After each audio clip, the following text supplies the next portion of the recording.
We'll do it live. Fuck it. Hello and welcome, ladies and gentlemen. It is Wednesday, June 10th, 2020. It is I, it is he, it is me, it is P double D Etep Wokuian and the place to be reviews. And I am right here with all of yous, even the Orthodox Jews. How we doing this Wednesday evening, ladies and gentlemen? I am joined by the boardroom members, plus a special guest joining us this evening. But first, to my right, my brother, he is our supernatural representative from the Florida Man Delegation. Ladies and gentlemen, Commander Cody of Goober Brothers Entertainment. What is going on, everybody? It is great to be back for another episode tonight. How are y'all doing? Excellent. Stellar. Excellent. Yeah. And next, ladies and gentlemen, he is the director of marketing, the Don of 2 Cents Toys. Ladies and gentlemen, hail Salvador. Hello and salutations, and I'm still working on my custom from this morning, making this bitch glow. L'chaim Shalom, for those that may be listening, and I'm happy to be here. We got some toy news, we got some supernatural shit to talk about, some UFOs and the like. Hello to our very special guest for his first appearance on the boardroom, Big Rig Nik Uttam. And that is it for my intro before I spill paint everywhere. Yes, ladies and gentlemen, if you were trying to guess who that bottom square is, in the left-hand corner, that is the last standing Samoan, Big Rig Nik Uttam. Thank you for having me on. I know the picture on there looks really weird in my mouth open the whole time, but that's just kind of how it rolls. So It's like you're yawning. we'll go with yawning. We'll go with yawning. Yeah, we'll go with yawning. yawning. Cool. Yeah, we'll go with that. Amongst other things, it's been a hard time, during this year. So you got to make money any way you can. What? Yeah, what you got to do. George Carlin said it, man. Hey, look, I'll take a shot to the back of the throat if it get me a couple 100 miles across the country. Hey, man, yeah, these days you got to do what you got to do, man. What's a ZJ? Well, if you got to ask, you can't afford it. I actually do know what a ZJ is, if you're interested in knowing. Well, go ahead and drop some knowledge on us, Sal. An educational show. So, a ZJ, as those who know what an HJ is, or a BJ, because that's pretty common knowledge, a ZJ, and this will make a lot of sense once you hear it, is the act of receiving, we'll say, oral stimulation while you're asleep. Because the Z's while you're asleep, that's a ZJ. Okay. Holy shit. Yeah. A ZJ? Yep. Well, Sal's the only one that could afford that shit, so. I'm very flexible. Why does my throat hurt every time I wake up? The only J I get to HJ because I've been married for 10 years. So I mean, it's just me. It's just me. It's just me. That's it. I'm all about the J's, man. Me and my Rube. Yeah, I'd just rather smoke and fuck it at this point. PB and J, Vance Allen Bob, all the J's. Mary OJ, J, Mary J, OJ, Mary J. You guys seen Zach and Miri make a porno? Yes. Oh my god. That's been ages since I've seen that movie, though. Yeah, one of Kevin Smith's last good movies. Yeah. Wasn't that Elizabeth Banks? It was. Yeah, it was. Granny panties, baby. Look at her playing a homegrown porn star, and look at her now, all grown up and feminist. Mm-hmm. It's usually how it goes, though. You you suck enough dick and get tired of it. You're just like, you know what? Fuck it. I'm just standing up for my sisters, and I'm gonna be a feminist now. I just love the pussy. I'm an angry feminist. She was tired of getting 68 all the time. That's That's where she gives them a BJ and they owe her one. She's in a movie with the word porno in the title, and then she goes, "Me too." Okay. Cool. Come to think of it, I was on Harvey Weinstein's couch at one point. Shit. I would just pay to see that audition tape. I'm sorry, but I probably would. Elizabeth Banks, do you have an OnlyFans? She's heading that direction. Yeah. I don't know. After her lack of success on Charlie's Angels, she might be heading that way. Like look over the link of her on her Twitter or something. I completely forgot that was a movie until y'all mentioned her. I was like, oh shit, she did that. Yeah, they gave her The Invisible Woman though. She's writing and directing that and starring in, I believe, if I'm not mistaken. That makes sense. Well, no one knows she exists anymore. So. It's like a biopic. Mm-hmm. apparently, and this is according to Red Letter Media, so it could be a joke. Apparently, it's pronounced biopic, according to them. I did not know that. Excuse me. Yeah, I was like, well, I'll just take my fucking ass and go somewhere else. Well, let me sniff my own farts a little bit more. Hang on a second. It's a biopic. As I sit here in my 1998 cutoff ECW T-shirt, I'm a classy bitch. Yeah. I'm like Cardi B, making those money moves. I make music for women who wash paper plates. Jesus. God, dude. You look like her too, man. God damn, she's like I never ever want to hear that woman talk ever. Even though I watched the movie Hustlers or whatever, which was enough of her, but it just a lot of like what is it, Jennifer Lopez? Yep. Just swinging around that pole wearing skimpy ass outfits. I'm just like, this is the movie I want. I don't care what you're doing. I just want to see Jennifer Lopez. Yep. It's like what Helen Keller thinks talking is like. 11001. When you moved. That's Helen. Yeah, that's like basically like Cardi B is like the sound, like the voice that comes out of her is like Helen Keller. Basically, is what it is. Yeah, that's pretty much a good analogy. I like that one. If you had a bet for whoever would come out with a song called Helen Keller first, who do you think it would be? What's that? What's that one rapper's name that I laughed so hard when I saw it? I was flipping through and it's like I put on like Hip Hop Nation. Oh, his name, the rapper's name is Little Baby. I'm like, what the? Did you just run out of rap names? There's literally a guy called Blueface.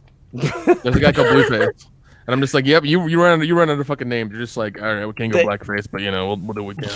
Did he get kicked out of the Blue Man Group and go solo? I think he did. Oh. Fuck you guys, I'm out. One of the blue men just fucking went gangster, went rogue. I'm tired of not Fuck talking. this shit. I'm tired of not talking, banging these goddamn drums, getting paint everywhere. Fuck this. Blueface sounds like one of those like Force Awakens characters that would have had an action figure but never showed up in the movie. Yeah, Blueface, like Baron Von Yaki Blueface or some shit. Blueface was in Maz Kanata's fucking old butthole eyes fucking cantina. Yeah. Jesus Christ, that was like she was anus eyes. It's like how did you take Lupita Nyong'o and make her character that hideous because she's pretty beautiful? I'm like, and you made her fucking character that like what? Like why would stop that? Stop it right now. I feel like the inspiration for that was like J.J. Abrams was looking at his fridge and he found an orange from like 2 months ago. He was like, this would be a hell of a character. You know what? I believe that shit because J.J. Abrams is just like I'm sure he's looking for a character. He's like, he went to either his fridge or like the fucking fridge of the office. Like, all right, we'll just take a character out of this. What orange his wife's like, JJ, you can't look around the apartment and find things to make characters from. And he's like, it worked for Hey Arnold, leave me alone. Don't make me pull out my dick, it'll be weird. I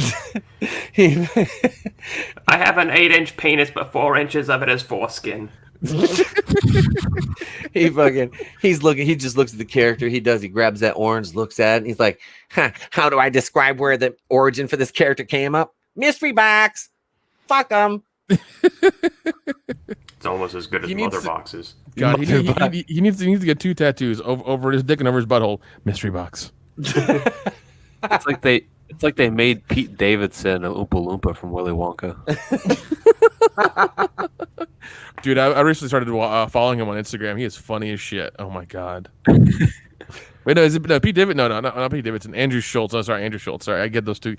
They're two tall, lanky white guys. I'm sorry, I get them confused. They all look alike to me. Sorry. They do. They all look like Slender No, Man. I did watch a special on Netflix, and it was just kind of like, eh. And then at the end, it kind of got funny because he was telling 9/11 jokes about his dad, and that was really funny. Mm-hmm. Yeah, I saw that same one. I was like, this is like not that funny. Maybe if I was as high as he is, I might think it was funny. Yeah. Jeez, man. Yeah, it was all right. Apparently, he's got a movie coming out next month, so we'll see what happens. It's like he's like a wannabe tattoo artist, and then it's about his dad that died, but it's not. But he still wants to be a tattoo artist, and he tattoos a kid.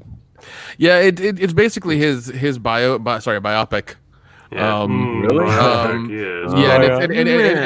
it's directed by Judd Apatow, I think, and it's it's kind of his story about his life and how he came to be and things like that. So I don't know. Somebody got bored during the quarantine and wanted to make a movie, and that's what they did. Yeah. See, I didn't know who he was. The only thing I saw him was The Dirt, the Motley Crue biopic. on Netflix. Okay. And then, so I was like, I didn't know who he was, and I saw the stand-up, and then I only saw like the first 10 seconds of that commercial. I was under the impression that he was going to be a firefighter, not some guy that lives with his mom. And I was like, No. well, yeah. I know him from an old MTV show called Guy Code, where it was basically these guy comedians giving like really horrible advice to people. Like the guys didn't know any better, like teenagers and shit. It was funny stuff. I mean, I picked up a lot of comedians from there. Pete Davis, Andrew Schultz, Akash Singh. There were a bunch of guys who were actually really funny that I still follow now, and it was hilarious. And then they came with Girl Code, which are a lot of hot women trying to give their advice to women, which I thought was hilarious because that show failed, but Guy Code went on a little bit longer. It's like that South Park episode. Women are funny, aren't they? Come on, Wendy, say something funny. Say my vagina. Unfortunately, that's true. Like that's like, I think that's true for me, anyways. For a lot of the comedians, like if it's a black comedian, I'm gonna be like, oh, please don't talk about being black for like 30 minutes. I get it. It's rough. Give me something else. I mean, just give me something else. Even a female comedian, I'm just like, don't talk about your vagina for like 30 minutes. Just anything else, please, and don't bash dudes for 20 minutes. Just funny. Come on.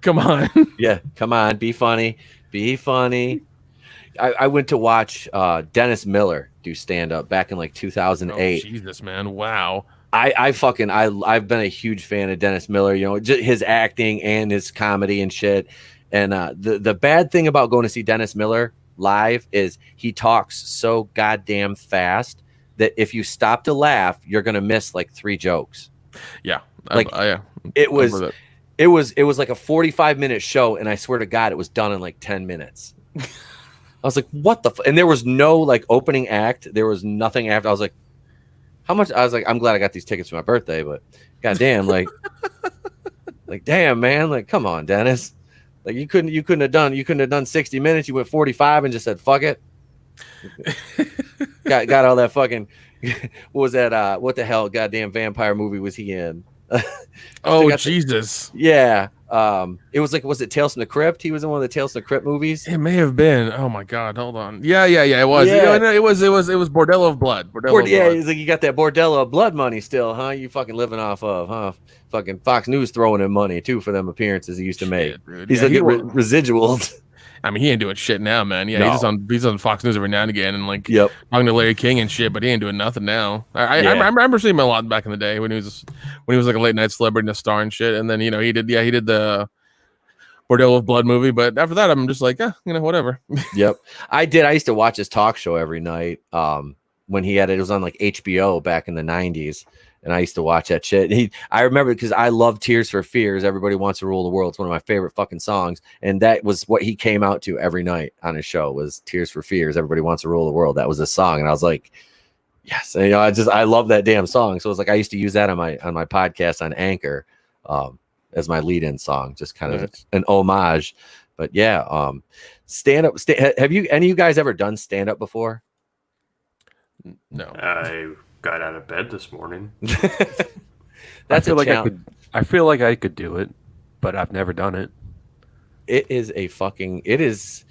I've done it like twice in my entire life, and like just regular stand up. But I used to do it to warm the crowd up in wrestling, and it was because it was always fun. Go out, have a couple drinks, and I would just do impressions for the crowd and get them going like that because I'm like, fuck it, I'm gonna do something that can't miss. I'm just gonna do impressions, but I would just do stories. It would like turn into like X-rated Family Guy stories before the shows. Like seriously, it got kind of raunchy at times. I was talking about Cleveland and Peter doubling up on Lois, and Joe using the wheelchair on her. It got kind of savage for a while, but yeah, it was fun. I was going to do that. We went to a hookah bar one night. Me and a bunch of my buddies down where I was living in Big Rapids went to a hookah bar. And it was like open mic night. And we're like, oh, fuck, sweet. They're going to, stand up. All right. So me and my buddy Kyle are both DJs on the same radio station. We're like, we got a 5-minute set put together each. And I was like, we're going to do this. And it's like slam poetry night. We're like, oh, fuck. So, okay. So like there's me. Here's the makeup of the group. There's basically like me and my buddy Kyle, who we're both DJs. We're like kind of outgoing personalities. I'm a wrestler at the time. My buddy Trevor, who works at the dealership with us, he's just a redneck. My buddy Mo, who's like this ginormous big black guy. All right. So, and we're at slam poetry. Okay, so you need somebody to have the shaker thing for when you don't like something. So we're all like, we're looking around the room. We're like, Mo, he's like, give it to me. He takes the fucking shaker. So he's like, I got no problem with this. So we got up there and we just kind of collectively gave him the thumbs down, and Mo just fucking stands there, and he's the first one to start shaking that motherfucker, and nobody even looked at him like sideways. It was great because like you see it a couple other times, somebody starts shaking it and motherfuckers turn around and look at him because they all be snapping, and the motherfuckers turn and look at the dude snapping the thing, and he kind of gets shamed out of it. Not Mo. Mo's like, no, fuck that. Fuck that, fam. I got this. It was, but yeah, man, me and Kyle were like, oh shit, we are not doing stand up here. This is not the venue for that shit. Trevor was there for like a half hour because we all met up and like got stoned before we went in, and then we're sitting there hitting the hookah, and he was like, yeah, this isn't for me, and he just kind of left. But it was that was the first time I'd ever been to like a hookah lounge, so it was kind of fun. I've been told before that I should do stand up. But I'm conversationally funny. But if I have to tell jokes, it doesn't end well for me. So see, I haven't told jokes doing stand up. The first time I ever did stand up, I was 10 years old, and it was like a local like talent show, and there was only two comedians, me and this 18-year-old kid. His entire fucking act was him. This was just like the comedy division. It was just two of us, a 10-year-old versus an 18-year-old. And I'm like, I would really have to suck to lose this guy because his whole bit was he had an imaginary friend.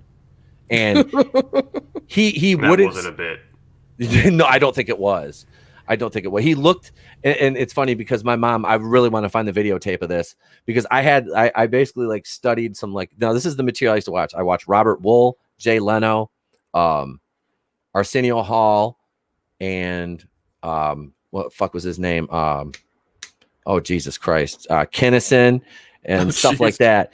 And like I said, I was 10 and I'm watching this fucking shit. So like I kind of copied a bit from Arsenio Hall, took a little bit of shit, mashed it up. Dude, I had the whole crowd like clap. I murdered this cat. Like it was so much fun.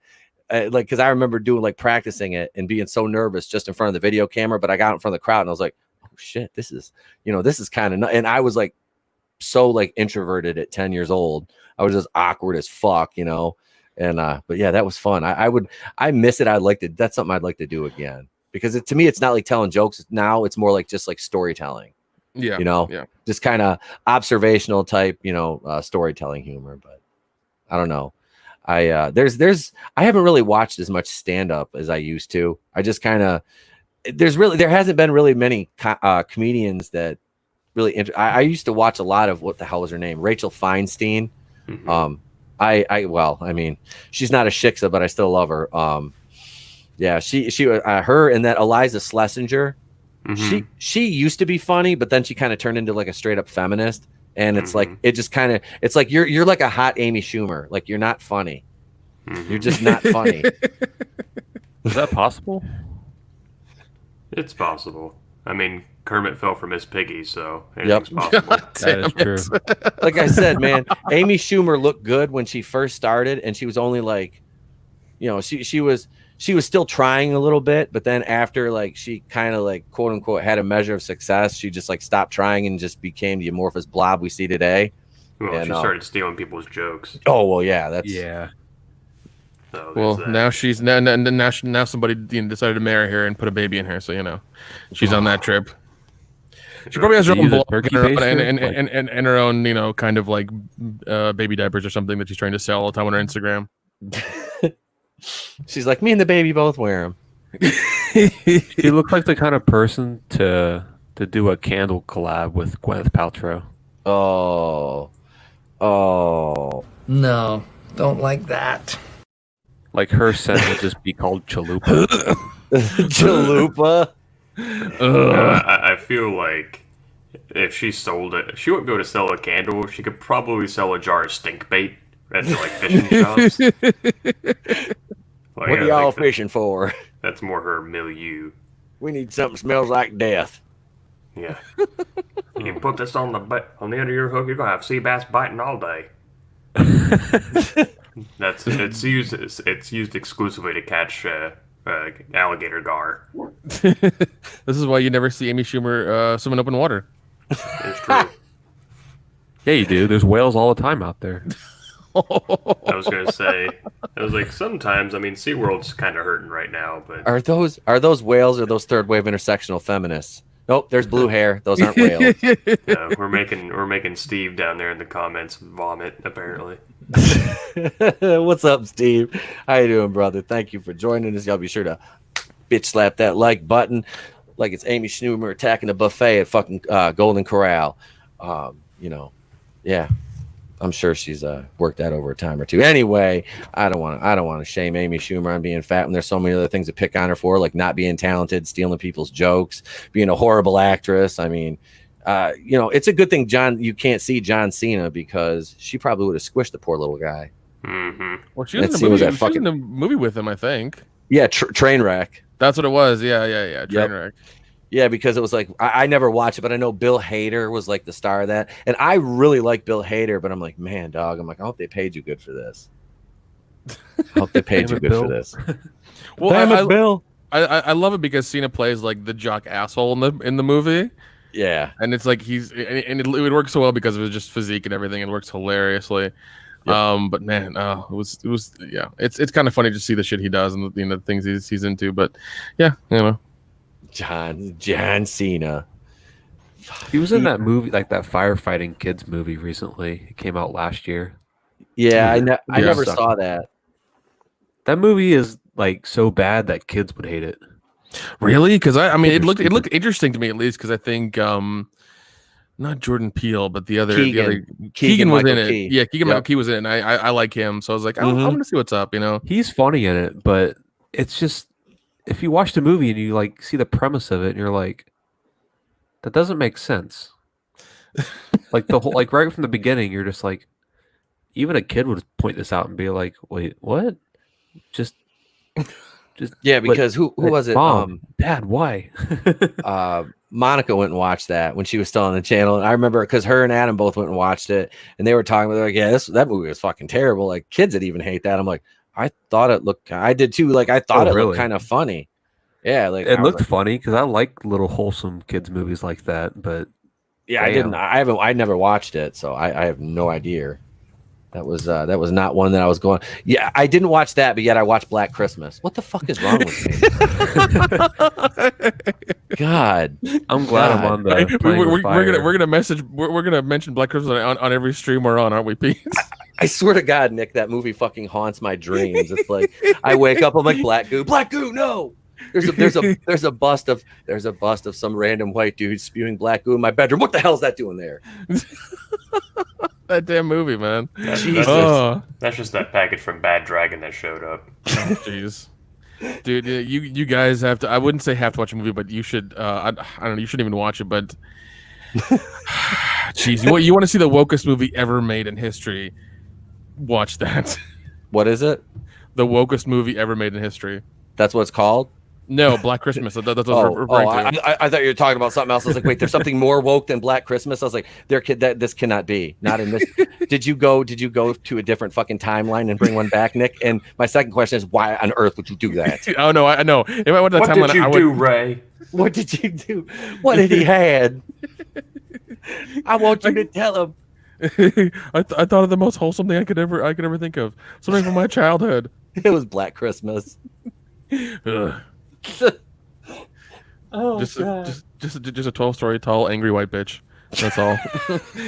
God damn it, we gotta squirt her with our goo and calm her the fuck down. And we're back to Amy Schumer. Oh no, they say she's got to go Schumerzilla. Woo.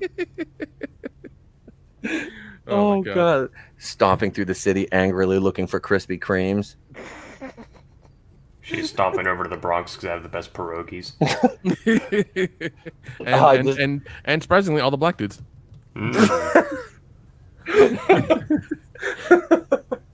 I just spit wine all over my face. I was literally getting ready to take a drink and I laughed into my glass. That was not right. That was not Christian. I got Cabernet in my eyes. What does Dion think of Amy Schumer? I think he likes her physically, but he would never want to hear her talk. So Like paper bag then. Like I said, man, when she first started, she did that one stand-up special where she was wearing like a pink fucking like outfit, it was like a dress or whatever. She was thick, but she looked all right, man. I was like, I was like, all right, I can fuck with you. I'm like, even if you just like sound like an idiot, I can still fuck with you because I was with my ex for 7 years and she was retarded, basically.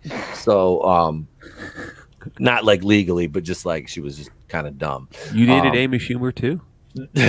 Oof, no, I can't. That's no. It depends on what's, like I said, what stage Amy Schumer we're in. It's like, tsunami Schumer or like mega hurricane Schumer. Well, I mean, yeah, there was one special she did where she was just wearing like just black leather from like head to toe, and I was like, no. Yeah, no, that's not a good look for you. You're trying to look like a dominatrix, and you look like somebody stuffed a Twinkie into some electrical tape. Like, just stop it. Just stop it. When the hamburger starts popping out of the tube, yeah, like squished out the top. That's what you look like, Amy. You look like somebody defrosted the burger in the microwave too long, and it started to ooze out the end. The metal thing that holds the tube together, it just gave way, Amy, to the fucking the ginormous girth that was just pushing forth through, like the rhino having the baby in Ace Ventura when nature calls. God. It's from her massive upper body. Oh, jeez. Peter, I get the strength from my massive upper body because I am overcompensating for not having the use of my legs. Joe, shut the hell up before I make you a marionette. Peter, I think that goes against the Americans with Disabilities Act. Don't worry about it, Cleveland. I don't squeaks. I don't really care. I'm you do whatever you want with Joe. I'm gonna go upstairs and knock one out with Bonnie. Oh God. So, anywho, Family Guy impressions aside, there's been some crazy Batwoman news, and this is as somebody who covered Batwoman extensively, unfortunately, for 20 episodes, and since the very first trailer dropped, I've garnered a small and albeit a very small measure of success from Batwoman, and for that, Ruby Rose, I thank you, my darling. But now your time has come and gone. We're looking for a new Batwoman now. The search is on, and well, there's a couple candidates, and as we were discussing this off air, I do believe that this will cause a woketh meltdown on the Twitter sphere. I do declare. Now that Gone with the Wind's gone, I don't know. Can I still say that? Is that all right for me to say? Whoa! You cannot say Gone with the Wind anymore or anything like that. It's really bad. Especially me being, not Egyptian and being white and all. I can't say it. I don't know, man. I don't know. Yeah. I heard about that earlier. I was like, you know what? Fuck that. You're taking up a movie that's like it's like taking out American History X. Yeah, I know what the movie's about. Yeah, it's really shitty that what those people did. But this is a movie that needs to be not really needs to be seen, but it's a good movie. It's a good movie. Yeah. So it's one of those things where it's like you're taking this out. You're taking this out now in 2020. Yeah. If you want to do something, we're taking it out. A couple years after it came out. Like, I don't know, man. It's this whole woke movement. It seems to kind of give it a weird uptick all of a sudden. It's like you're missing the point of what's going on right now entirely. Oh well, God. It's ridiculous. It's like they're attacking. Okay, and I shared this on Facebook. They're attacking Paw Patrol. Rightfully so. Fuck that show. I'm just kidding. Yeah. But no, seriously, man, because this is not the first time I've heard it complained about. Now, they said Paw Patrol enforces the white heteronormative male patriarchy, and now it's the poor little German Shepherd Chase, who is a police officer, and he says things like "Chase on the case." It's a kid's show. Why are adults watching that? Why are weird blue hairs on Twitter complaining about a children's show when none of them have ever seen or touched the opposite sex? If chloroform was not involved, if they attack Scooby-Doo, I'm gonna kill them. I swear to God. Seriously, because that show's been 4 white kids and a dog since the fucking 60s. Like, calm your ass down. It's a funny show. I love it. I don't care about diversity. It's just a good show, and I really enjoy it. I don't care that it's 4 white kids and a dog. I don't fucking care. Well, Scooby's brown, so that counts, right? Sure, well, I'll give you that one. But leave it the fuck alone and quit fucking with these things. Jesus. That's it. Not everything needs to be changed. Like that, and this is one thing I was kind of talking about in my cancel culture video I did today specifically about the Arrowverse, which is that shit is like under attack, like it's fucking, Iraq, man, and fucking like '01. It's it's getting ugly. They're like the Arrowverse. It's like, boom, boom, racist, boom, bigot, boom, misogynist. Like everybody's getting hit with fucking shrapnel. It's like, bam, Danielle Pennebaker takes a racist shot. Boom, Stephen Amell's a racist now. Bang, Hartley Sawyer is gone. Boom, Grant Gustin is not, apologetic enough. It's like, what the fuck? I did a 15-minute video on 5 fucking articles. 5 articles all about the Arrowverse.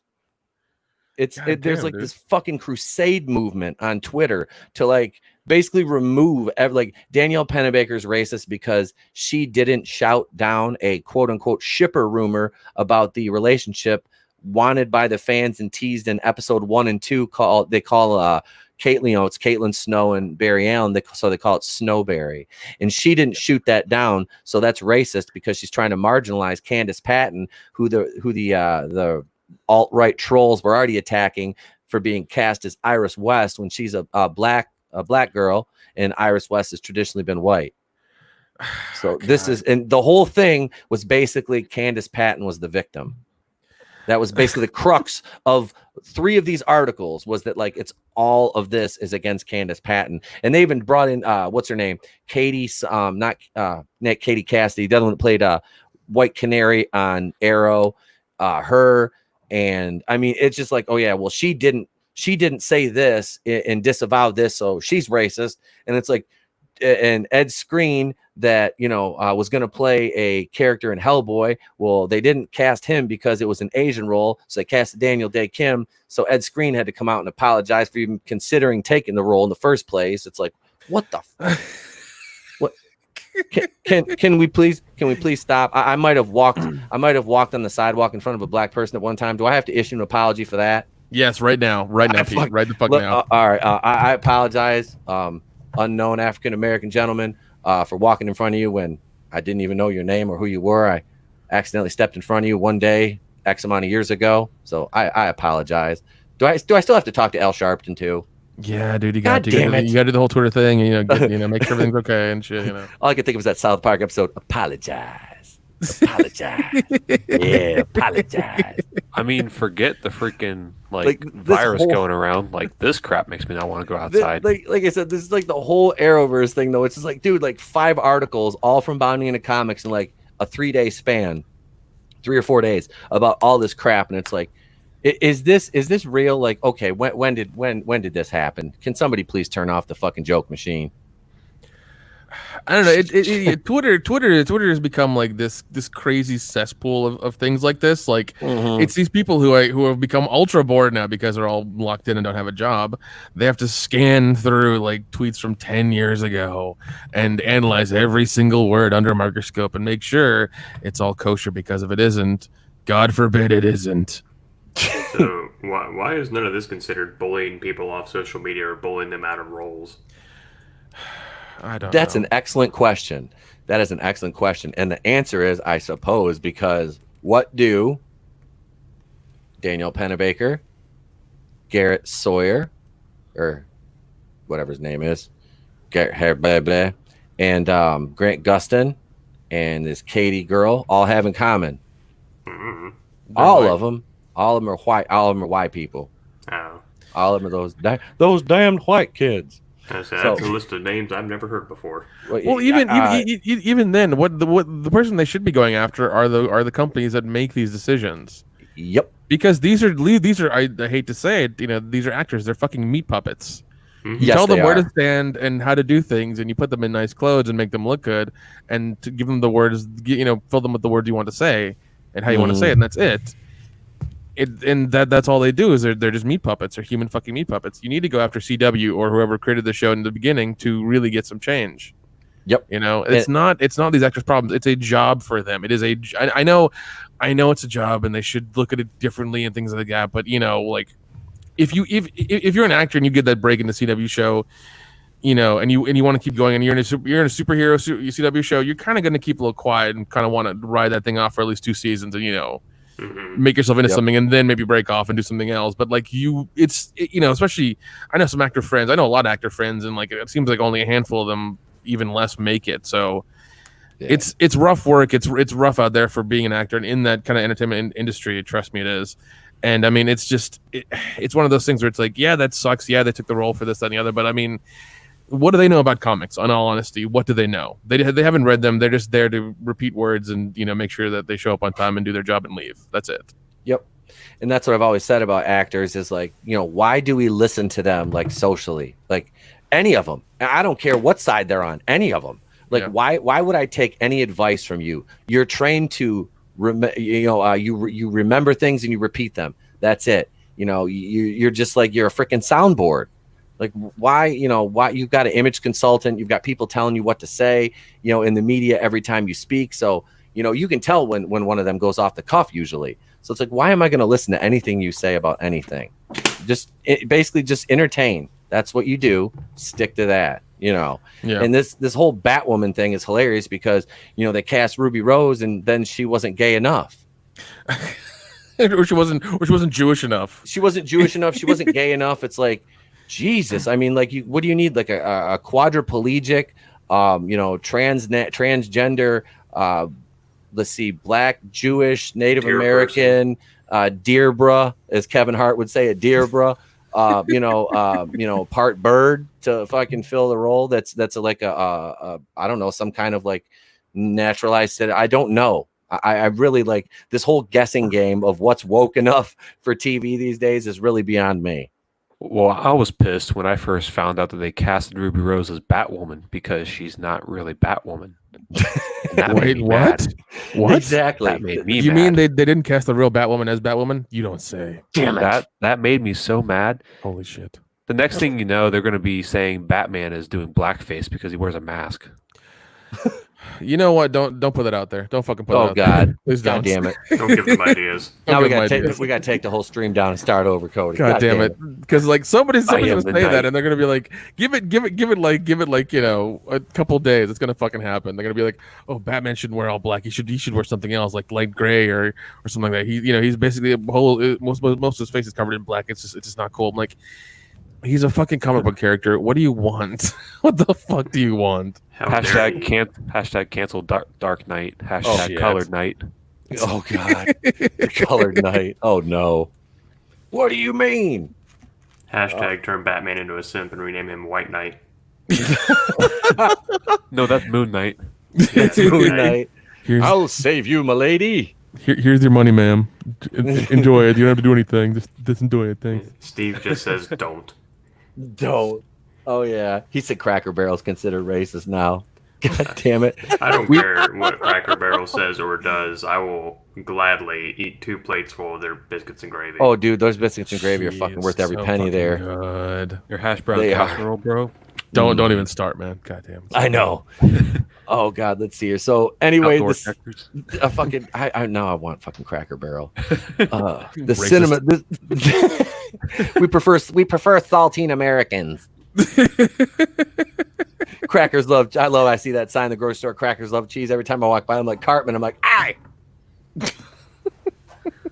You would call me a goddamn cracker sign. Oh, so let's see here. So they're considering this Vanessa Morgan lady for the lead character right now, named Ryan Wilder, who is an out lesbian, and you know she's bad and she don't need no man. She needs just a pair of scissors, apparently. Yada yada yada. So Morgan she's not happy with. She's on Riverdale currently, and apparently she is not happy with the way things are going there. Let's see. She's, I believe this. Okay, this is characterization of black people on shows. It says tired of how black people are portrayed in the media. Tired of us being portrayed as thugs, dangerous, and or angry, scary people. Tired of us also being used as a sidekick, non-dimensional characters to our white leads, or only used in ads for diversity, but not actually in the show. I wouldn't care. Can you scroll up a little bit and notice your picture again? I think I know her from Riverdale. I think I know who she is. That's what she's on right now. Is she the lesbian chick? Like the one who's banging the redhead, I guess? Is that who she is? On the show, I don't know. I've never seen Riverdale. All I know is that's what I've heard was she was the girl that was on Riverdale. And the problem with her being cast for Batwoman is she's a heterosexual in real life. Oh, good news for me. She's straight. So they're considering this. I think there was another woman they were talking about for the role. She might be, I believe, Latina. I don't know if they mentioned it in this article. I think Yellow Flash mentioned the name in his video. I can't think of her name offhand, but she is. Yeah. It is the kind of lesbian chick from Riverdale. She's the one banging the redhead in Riverdale, like the very, very, very rich redhead. It's funny. It's funny because there was a scene where during the Halloween episode where they were like, I guess, having sex as much as you can on CW between the redhead and that chick. And I think that chick was dressed as Harley Quinn and the redhead was dressed as Ivy. Poison Ivy. Nice. And I was just like, oh my God, this is what I want right now. Yeah, that's fucking hot. But it's just like you're this. I guess you're this African American girl in a Riverdale show, which is also like the show in itself is diverse. A lot of diverse characters. As far as I've seen it, I've enjoyed it. They haven't really gotten into like gone into it like they haven't with Sabrina, where they kept harking on that like trans character the whole time for like the third season. But every now and again, you'll touch on the gay character or like the lesbian character or whatever. But it's just been like, it's just like they're all cool and friends. They don't give a shit. It's just kind of like, okay, so you're gay. It's like, yeah, okay, all right, cool, man, awesome, whatever, do your thing, And I mean, personally, I love the show because I like that teenage drama bullshit. I just kind of like that, and plus all the girls look really awesome, so I can't really knock that too much. But it's just weird that like this girl's complaining about it. It's like you're on a once again highly rated CW show. I understand it might not be doing things the best because it's CW, but it can't be that bad. It cannot be that bad. It really can't be. That's what I'm thinking too. It's like she's pretty young. She's got a good career, like you said, successful show. She's probably calling a lot of her shots, honestly. Being as she's in the position she is on the show, they probably don't want to put her in a spot where she's really uncomfortable. So I'm sure if there's some things she gets, probably a little, I'm sure she does, get a little bit of say. So it's not like they're putting her in compromising positions or anything really to where, she would be uncomfortable, I would think. So, what's the issue here? You're successful. So I don't know all the ins and outs and workings of the show, obviously, but she has some issue with it. So they said her jumping ship and going over to Batwoman, she would look as a step up. Obviously, she would be the headliner of the show. Now, this other woman, like I said, is a lesbian. So this is where the Twitter sphere is going to fucking melt down on this issue. Okay, you're gonna have to go in for a lesbian kiss, and they're gonna be like, "All right, get the stunt lesbian in." Oh wait, no. The lesbian. I think the lesbian's white. I'm sorry. I think the lesbian's a white girl, and the black girl is straight. So this is going to cause a meltdown. Whichever one fucking goes over in this and gets picked it's gonna be a shitstorm on Twitter. It's gonna be freaking horrifying. Well, even then, like Vanessa Morgan, like she is, she's married to a white dude. I just looked it up on Google. Since 2020, this last year. Good for you. Congratulations. Yeah. It's just kind of like good, and like she must be happy, whatever. But it's kind of like she plays a lesbian on a CW show. It's not a fucking stretch. She's a goddamn actress. Like that's what you do. You play pretend for a living. It's not a fucking stretch. Exactly. And I'm all for equality and things like that. This and the other. But if you have an established person who is in the CW verse and has gotten a following, wouldn't you want if they let's say got killed in like Riverdale or disappeared or something and they went to be in Batwoman or whatever, you want those people who like that person and that character to follow along with another show, so you don't have to really find another person and reinvent them and start a whole nother fucking campaign on that person. Which I mean, I understand from CW's point, like it's a financial thing. Like you just gonna want to use who you got, and like in all honesty, her character in Riverdale could die or disappear, and like I wouldn't really care that much. It would be it'd be okay. It's no big deal. But it's just strange. Like I mean, and if they find a lesbian actress who is just as good or if not better than her, good, awesome, great. That's awesome. Yep. But if you can't, hey man, that's the breaks. Sorry. Yeah. Just cast an actress who can play the role convincingly. Yeah. That's what we want, really, at the end of the day, I think, isn't it? Yeah, and even this is CW. This isn't HBO Red Shoe Diaries. You don't have to go fucking that far down. Come on. Red Shoe Diaries. There's a reference. Yeah, I just dated myself hardcore. Nice. Yeah, I don't know, man. It's all things right now. I mean, I thought the wokeness would stop, but apparently it's gotten worse. But I mean, I don't know. It's all up in the air. Oh, they like doubled and tripled down on it, man. You know, I mean, Yeah. like I said, this show is, you know, in every there's parts of it that are really woke, you know, the last season, but then there's parts of it it's not even woke, it's just bad. Yeah, You know, especially Ruby Rose dancing before she goes to that club scene. Holy shit, was that horrible? Oh my god, I know. Alex was like, dude, your girl can't dance. I'm like, I never said she could, man. She's wired and fucking white, man. That's like Our Lady, the Courageous Caucasians, right there. Shit, man, it was something. But yeah, that was horrible dancing. God, but yeah, I'm not really.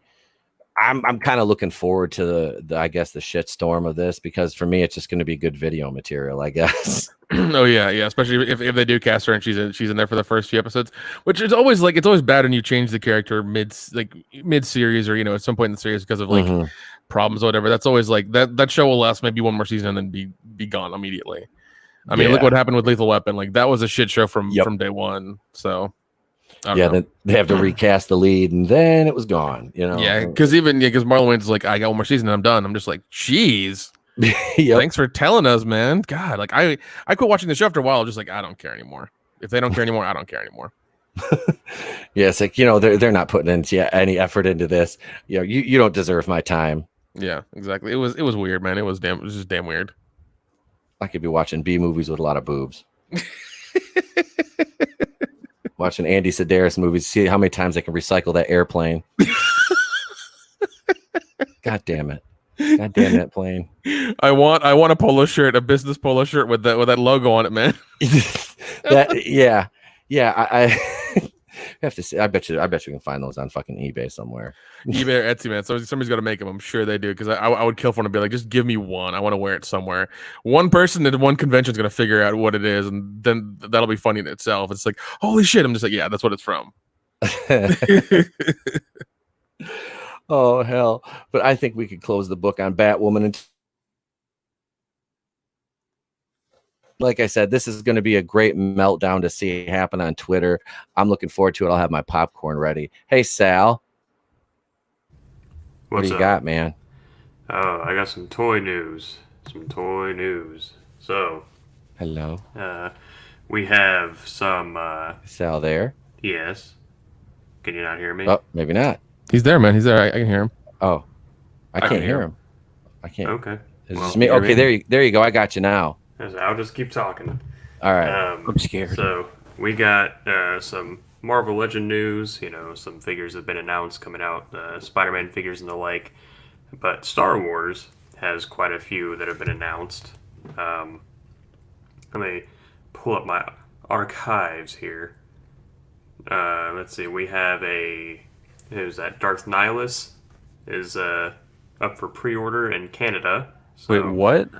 Yeah, Darth Nihilus from I guess it's For part a of their Black gaming. Series figure? For Black Series, yeah. Are you shitting? Oh my god. Yeah. The Purge Trooper is up for pre-order again, but it'll be a different Purge Trooper, they said, from the Fallen Order game. Jango Fett is up for pre-order again. And I've heard rumblings that Commander Cody is getting a re-release. Ooh. So shit. That's pretty exciting. But breaking news today, for those who don't follow along at home, Mezco is... They blur the line between action figure and doll. They're the ones that do the 6-inch scale figures that have like cloth goods and the like, and really good face paints and all that kind. Yeah. Christopher Reeve's Batman, or Superman, sorry. Oh, shit. Yeah, Christopher Reeve's Superman is going to go up for pre-order in 2 days. So, June 12th, 2020, $125 is the asking price for it. And people have been begging and begging and begging for a Christopher Reeve Superman for I don't know how long. So maybe it was a likeness rights issue, or I don't know what it was, but from the Superman movie, they're finally putting out a figure. That's So, fucking sweet. and if history tells me anything, it'll sell out almost immediately because the same thing happened to Batman '89. Jeez. Damn. But so that's some of the interesting and fun toy news. In other news, Walmart continues to suck at stocking their figures because we've had 2 Ghostbuster lines come out, and my Walmart only has their little. It's not even the proton packs. It's like little EMP reader. The PKE meter, yeah. PKE meter, yeah. That's the only thing they have on the shelves, and it's for kids. It's very kid-like. It's not, screen accurate by any stretch. And what else? Que más? And with Ghostbusters, literally one of the pegs for Ghostbusters is a barcode, and the title on the barcode is out of stock. So I don't know. It's crazy out there between a certain nation and the Coof, because a lot of our toy goods come from them. It's kind of a pain to get anything in stock or shipped or anything like that. I pre-ordered a Black Series Mandalorian back in like February, and he's finally been shipped. So we're now in June, if that tells you anything. Jesus. They're just trying to make sure it's clean so you don't get the fucking COVID, man. Hell yeah. And I pre-ordered the heavy infantry, or we call him Ham, the heavy armored Mandalorian, Jon Favreau's character from The Mandalorian. He was a Best Buy exclusive, and for some reason in my mind I was like, oh, well, they'll have plenty of them. They didn't. And he's now available through like Entertainment Earth and the like, and I pre-ordered that through Entertainment Earth. He was supposed to be a video this week, with an estimated delivery of Monday, and Monday my tracking information updated to we don't know where your shit's at. So, God. Yeah, so that's Surprise. Surprise. But yeah, so nothing's really. It seems like, at least so far, with a few exceptions, the woke people and all that haven't really gone after the toys so much, except for that Where's Ray debacle back in like 2015 or whatever. Even though she was in the first wave, but something else to ponder. It seems like Hasbro, they know what side of their bread is buttered, and if you look at everything coming out, it's they have all the Rebel figures. Finally, we're getting Zeb. He was like the one holdout, but they're re-releasing all the Rebels figures, and all their new figures coming up. It's like Mando and Beskar armor. Admiral Akbar is getting an Episode 6 appearance finally. There's another Darth Vader. We're getting more Stormtroopers, more Clone Troopers, like a Kamino Clone Trooper, specifically Kamino Clone Trooper. And we're even getting a goddamn Ewok. And there's nothing. There's absolutely... They are re-releasing a Han Solo Carbonite block. And that's all you get is Han Solo Carbonite block. They'd rather put that out than anything from Disney. Yeah, dude. Jeff on World Class Bullshitters has been doing the toy stuff on that for I don't know 2 years now, and been following all that stuff and all the controversy. It's insane the amount of stuff that they do, and like even I'm glad Hasbro's kind of been like, all right, fuck you Disney, we're going back to stuff that sells. We don't care what you want anymore. Mm-hmm. Yeah, that's actually Jeff and I were talking earlier, and he's the one that told me about the Superman coming out. Yeah, I may have to spend some money on my credit card to get that because I love me Christopher Reeve Superman. If you ever, I know it's a weird thing to look up, but if you look up his son, he looks just like him. Mm-hmm. He looks just like him, and it's weird. They should cast him as Superman. I wish they would, man. I wish they would. Especially Why not?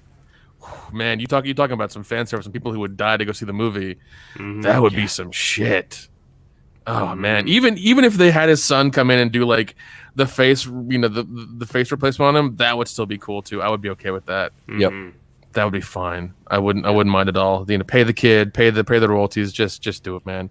Because Christopher Reeves, I mean, I always loved him as Superman. He's my Superman forever. Like he really is. I think he's awesome. Henry Cavill's up there, but Christopher Reeves, man, he was always Superman as a kid. So yeah. That's where I'm at too. It's like Cavill's definitely worthy of the cape, but yeah, it's always Reeves, man. The Donner Superman was where it was at growing up. Mm-hmm. Yeah. Yep. I think Tom Welling could have been something, but they kind of were like, we're just going to drag out Smallville. He's going to be in high school for 8 years, but could have been something. Yeah, I mean he's okay too. I mean he did a good job for for being once again a CW show and it being that whole thing. But yeah, he's fine. In the vein of DC, I'm reminded by Logan Michael that McFarlane has announced a couple more figures in their line. 2 Batmen that I'm not familiar with. One of them's like blue and has like tentacles for hands or something. Then the other one's looks like a emaciated Green Lantern Batman. I don't know anything about that. But the big one, literally and figuratively, no pun intended, Doomsday is coming out, and he is absolutely massive. So for those that's what she said. Yeah. So Doomsday is coming, and he looks absolutely killer. That's awesome, man. So that's the toy news. I know it's not as entertaining to those people who were liking the jokes, but toy news is important. No, man, it's always good to hear about this stuff because I hear it from either you, Jeff, or Logan Michael. They're always you guys are always like messaging me or tweeting me or always in the group chats and stuff and things. So it's good to know this stuff, man. Trust me, I've become a collector lately. I spent $300 last year on toys, and they just came in like the beginning of this year. So nice. Yeah, wait until I make a figure of you. Oh man. If you can make a figure of all of us and 3D scan them and like mass produce them, that'd be fucking awesome. That's the plan, is to make the WCBS group in 3 3/4 scale. That'd be great, dude. Yeah, I would love that shit. That'd be great. We would do so many things with that. When was it? Have an army. Have an army of we had Jeff on. Okay. Do what now? We have an army of Nik action figures. Yeah, we had Jeff on. It was like what, a month ago? Yeah, Was it a month or? Yeah. Yeah, maybe. No, but it's me and the WCBS guys always talking about little things in the background and stuff of like what to do and things like that. And we've got a couple of things planned here and there that I think everybody will love. From the ideas we've come up with. One of the things I think is an extremely original idea that nobody's really thought of for doing it, but I kind of pitched it to Jeff and these guys, and they liked it, and I think Ken has ran with it, and he's got it almost complete. It's a very, very fun project. I can't wait for it to come out and everybody to see it and enjoy it, because it's a really, really fun thing that we got that we had made with Kendo putting in all the hard work and stuff like that. It's a lot of fun. Hell yeah. Yeah, I can't say what it is, but when it comes out, you'll enjoy it. You're gonna be on YouTube? It should. Yeah, we'll announce it on YouTube for sure. Yeah. Okay. That's gonna say where we're gonna get the announcement at, man. Inquiring minds want to know. No, definitely it'll be on YouTube, at the very least Twitter. But even that, I doubt it'll probably be during one of Jeff's videos. If not, it'll be one of the Thursday main podcasts. So. All right. Excellent. So let's see. So that's all the toy news for the evening, then, Sal. I mean, roughly, yeah. Anything else? Okay. There's tons of stuff I could talk about, but it's all old news at this point. Okay. All right. Just want to make sure before we toss it on over to Commander Cody, our supernatural representative from the Florida Man Delegation. All right. So, right now today, I got something I've been interested in I've always been interested in like the paranormal stuff. And Nick, every week we try to like think of like a paranormal story that happened to us, or if you got like a bunch of them stored up and you're just trying to like say one story each week, not just unload all of them like all at once. But we'll like share different like paranormal stories that happen to each other, and if not, then we'll like go to our guests and see if anything happened to them. So before I really get into my segment, Nick, do you have any stories for us, man? Yeah, I got one. It happened to me while I was in kind of high school, I think. I may have been senior year or whatever. But I grew up in a small town, Gatlinburg, Tennessee. I went to a very small high school, about 600. Hell yeah. About 650 people in the high school total, not just the class total. Okay, the whole building. Maybe it was less than that. I don't know. I forget the number of. It's been a while since I tried to remember the count of kids in that class in that school. But me and some buddies of mine. One of my friends lived in a trailer park and like way back in the boonies there.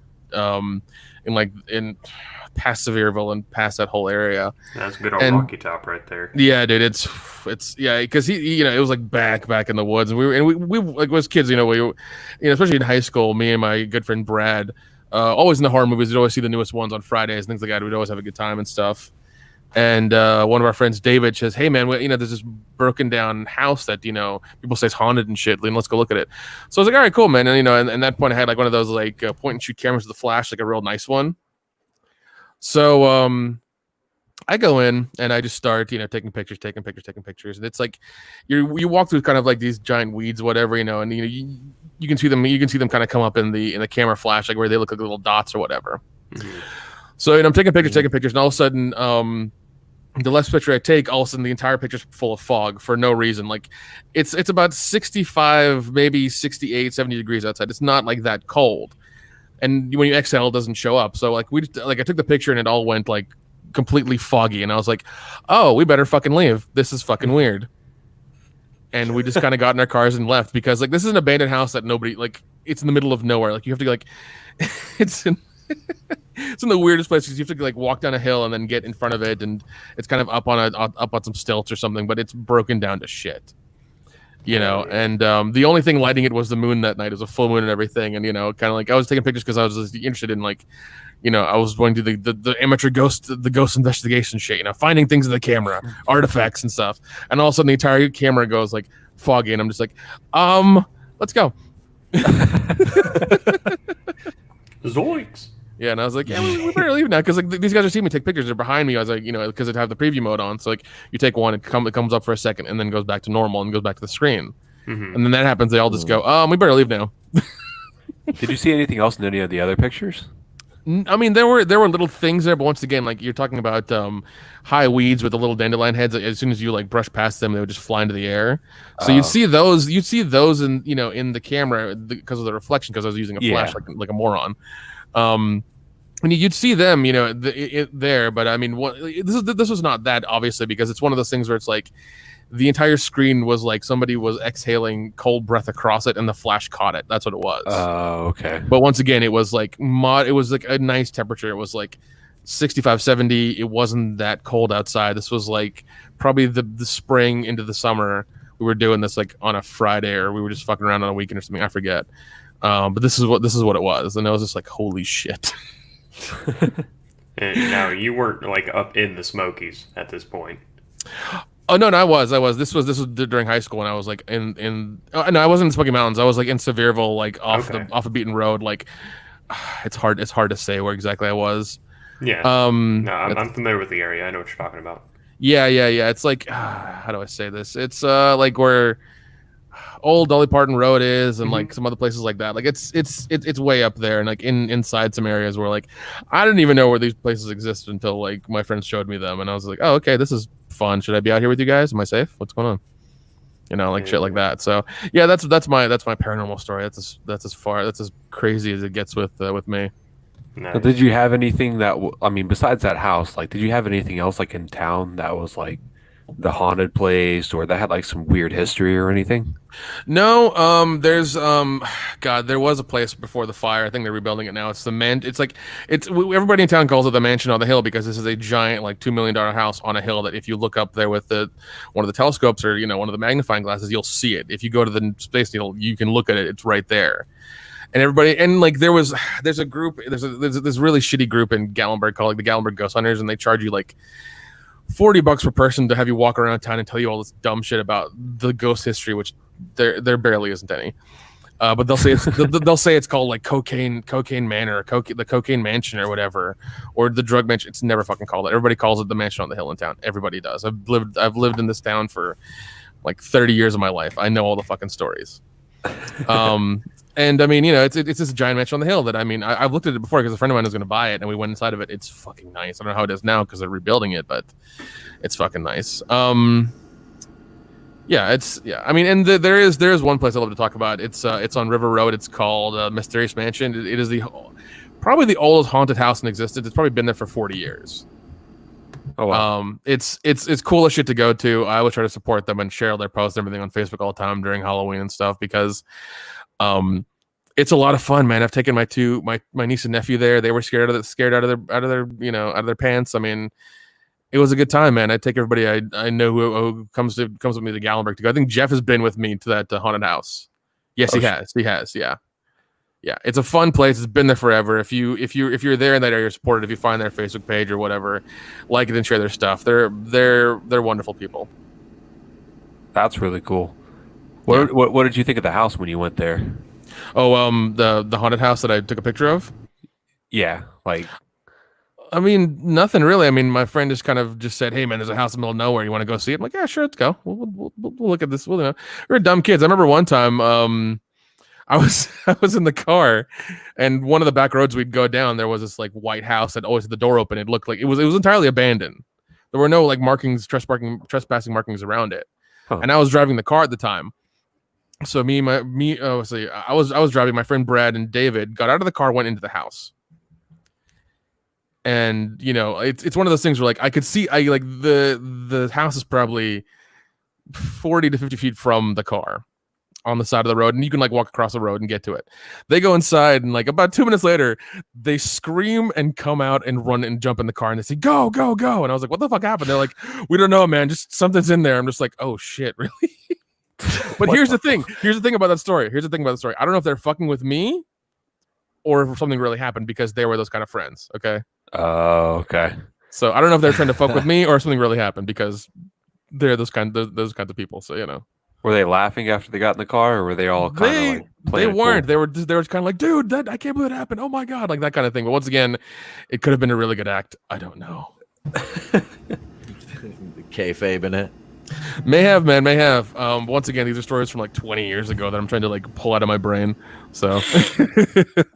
Oh, it's all good, man. It's all good. But no, I love talking paranormal. I love talking that kind of stuff. I have an interest in that kind of thing. So Yeah, I try to do a segment like every show about something paranormal or something. Kind of find something new every time. And if we have a guest on the show, I'd like to kind of get their stories and kind of what they think about all of it. But I know you're really into horror movies and the whole horror genre. I know you watch Shudder and stuff from all the WCBS shows and stuff. You guys talk about it. But yeah, you like Scooby-Doo, and I do too. So you're a Scooby-Doo fan, man. But yeah, I mean, I just like that kind of stuff. And I mean, I'm always open-minded to the idea of like there might be something out there that we know nothing about, and science has never everything figured out all the time. So yeah, we don't know. If there's legitimate like evidence and there's still a question mark at the end of it, then it's kind of like, that's interesting. That's something we need to kind of maybe look more into. Yeah, I think science can explain a little bit of it, but I think a lot of it is a very spiritual thing, and I think a lot of it does have to do, with the fact that energy can't be created nor destroyed. Yeah, or it can't be destroyed, so it like that energy is still lingering on, or it just goes. So I think it's either going to go to your final destination, or you're just going to linger on around Earth in a different realm that's still here.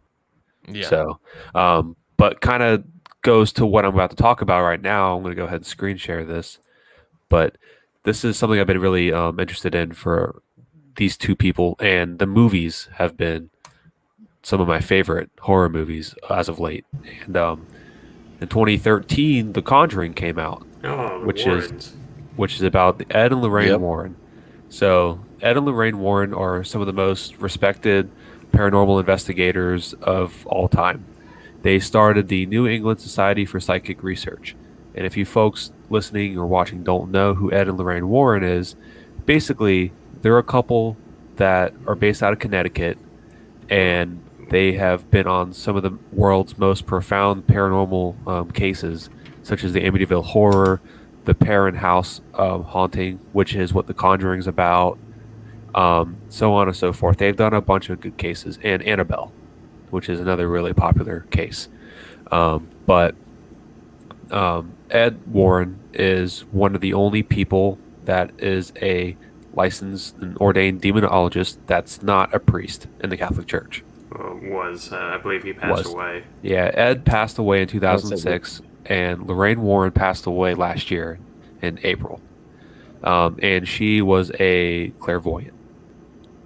So they both did a bunch of investigations, and they helped a lot of families out by trying to either help them out with whatever entity was in the house to kind of push it out, or to get other people to help out, such as different priests and ministers and stuff like that, to kind of flush anything that's out there.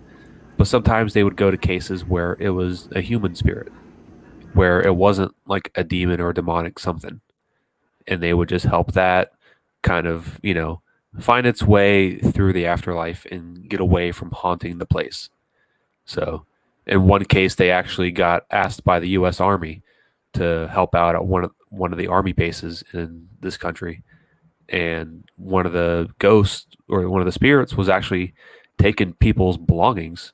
They were taking people's wallets and stuff and placing it upstairs, and it would always like lay it neatly on a table, and it would take people's like badges and stuff as well.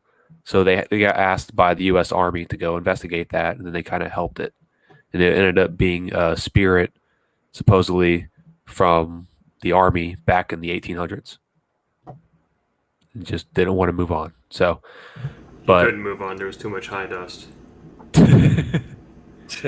For those that have served, they know exactly what the fuck I'm talking about.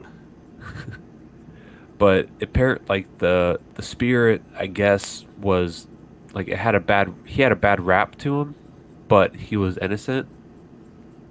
But I guess he was just so caught up on that it didn't want to pass on and move on from like Earth. So, but I guess they helped that out and everything was normal. And I guess the army didn't have any other problems after that. But the New England Society for Psychic Research is basically what Ed and Lorraine Warren they started. And basically it is led by Tony Spera, who is their son-in-law, who married their daughter Judy, who, if you watch the Conjuring movies, they talk about their daughter Judy, and she's in the movie, but he married their daughter, and he did a show. If you go on their YouTube channel, it's the official Ed and Lorraine Warren YouTube channel, and Tony Spera basically runs the YouTube channel. He posts video clips and stuff from a TV show he used to host, where he would always have Ed and Lorraine Warren on there, and they would always talk about their cases and different stuff like that. Well, he runs their YouTube channel, and he's always got a webcam, and he's talking about, Ed and Lorraine and their lives and what they taught him, and he leads paranormal investigations as well. So he basically runs this place now. And he also runs their museum that they started. It's the Occult Museum, where they would take different objects and stuff from all of their cases that they did over the years. And they've done thousands. But I'm going to look at the cases here on this website, and there's not too many. They just basically highlight the biggest cases that they did, and some of the cases that are in books that you can also get online or wherever bookstore you want to go to. But Tony is really, really cool. He's very knowledgeable. And if you guys want to go check out that YouTube channel after the show tonight, go watch some of his videos. He's a really cool guy. He's very smart, and he quotes a lot of stuff that Ed and Lorraine taught him. So he was very close to them, obviously. But look at some of the case files, which is pretty cool. And I'm going to let you guys pick which one we kind of go into. So if you guys want to find one. So we got Annabelle, the Demon Murder Trial, Werewolf, the Amityville, Smurl Family Haunting, the Perrin Family, which is what the Conjuring is about, the Haunting in Connecticut, Union Cemetery, Stepney Cemetery, and Borley Church. I don't know. I'm kind of interested in the werewolf one because I haven't heard a lot about that. Yeah, me either. I believe they're supposed to make a movie about the werewolf one. Or they Yeah, were. I remember hearing that Conjuring 3 was going to be the werewolf one, and I was just like, "That's awesome, do that." And then I think they're not doing. I don't know if that's going to be the case or not. So The third Conjuring so movie. well. The third Conjuring movie is going to be the Demon Murder Trial, which was Okay. the guy who basically claimed that the devil made him kill people. Okay. It was the first case in U.S. history that somebody used a possession as an excuse for Is murder. that like the Son of Sam kind of deal? I don't know. Okay. 'Cause I don't know. The guy blamed a dog. That was- No, this guy. Actually, I don't think so. But he got possessed by whatever it was, and supposedly he was a very good person. Like, he had no bad rap sheet or anything. Except for the whole murder part. And then yeah, and once he did the murder thing, everyone's like, "Oh shit, he's terrible." And yeah, Ed and Lorraine, I watched a video on it, and they were like, "Yeah, we went and met him." Oh, yeah, I know something about this. Believe it or not, actually, I think the guy that was on trial for that, someone during that trial came out and said that there was one time that he was walking down the street and stepped in front of a black man who was also walking on the same street and never apologized, Pete. That's why he murdered everybody. Damn it.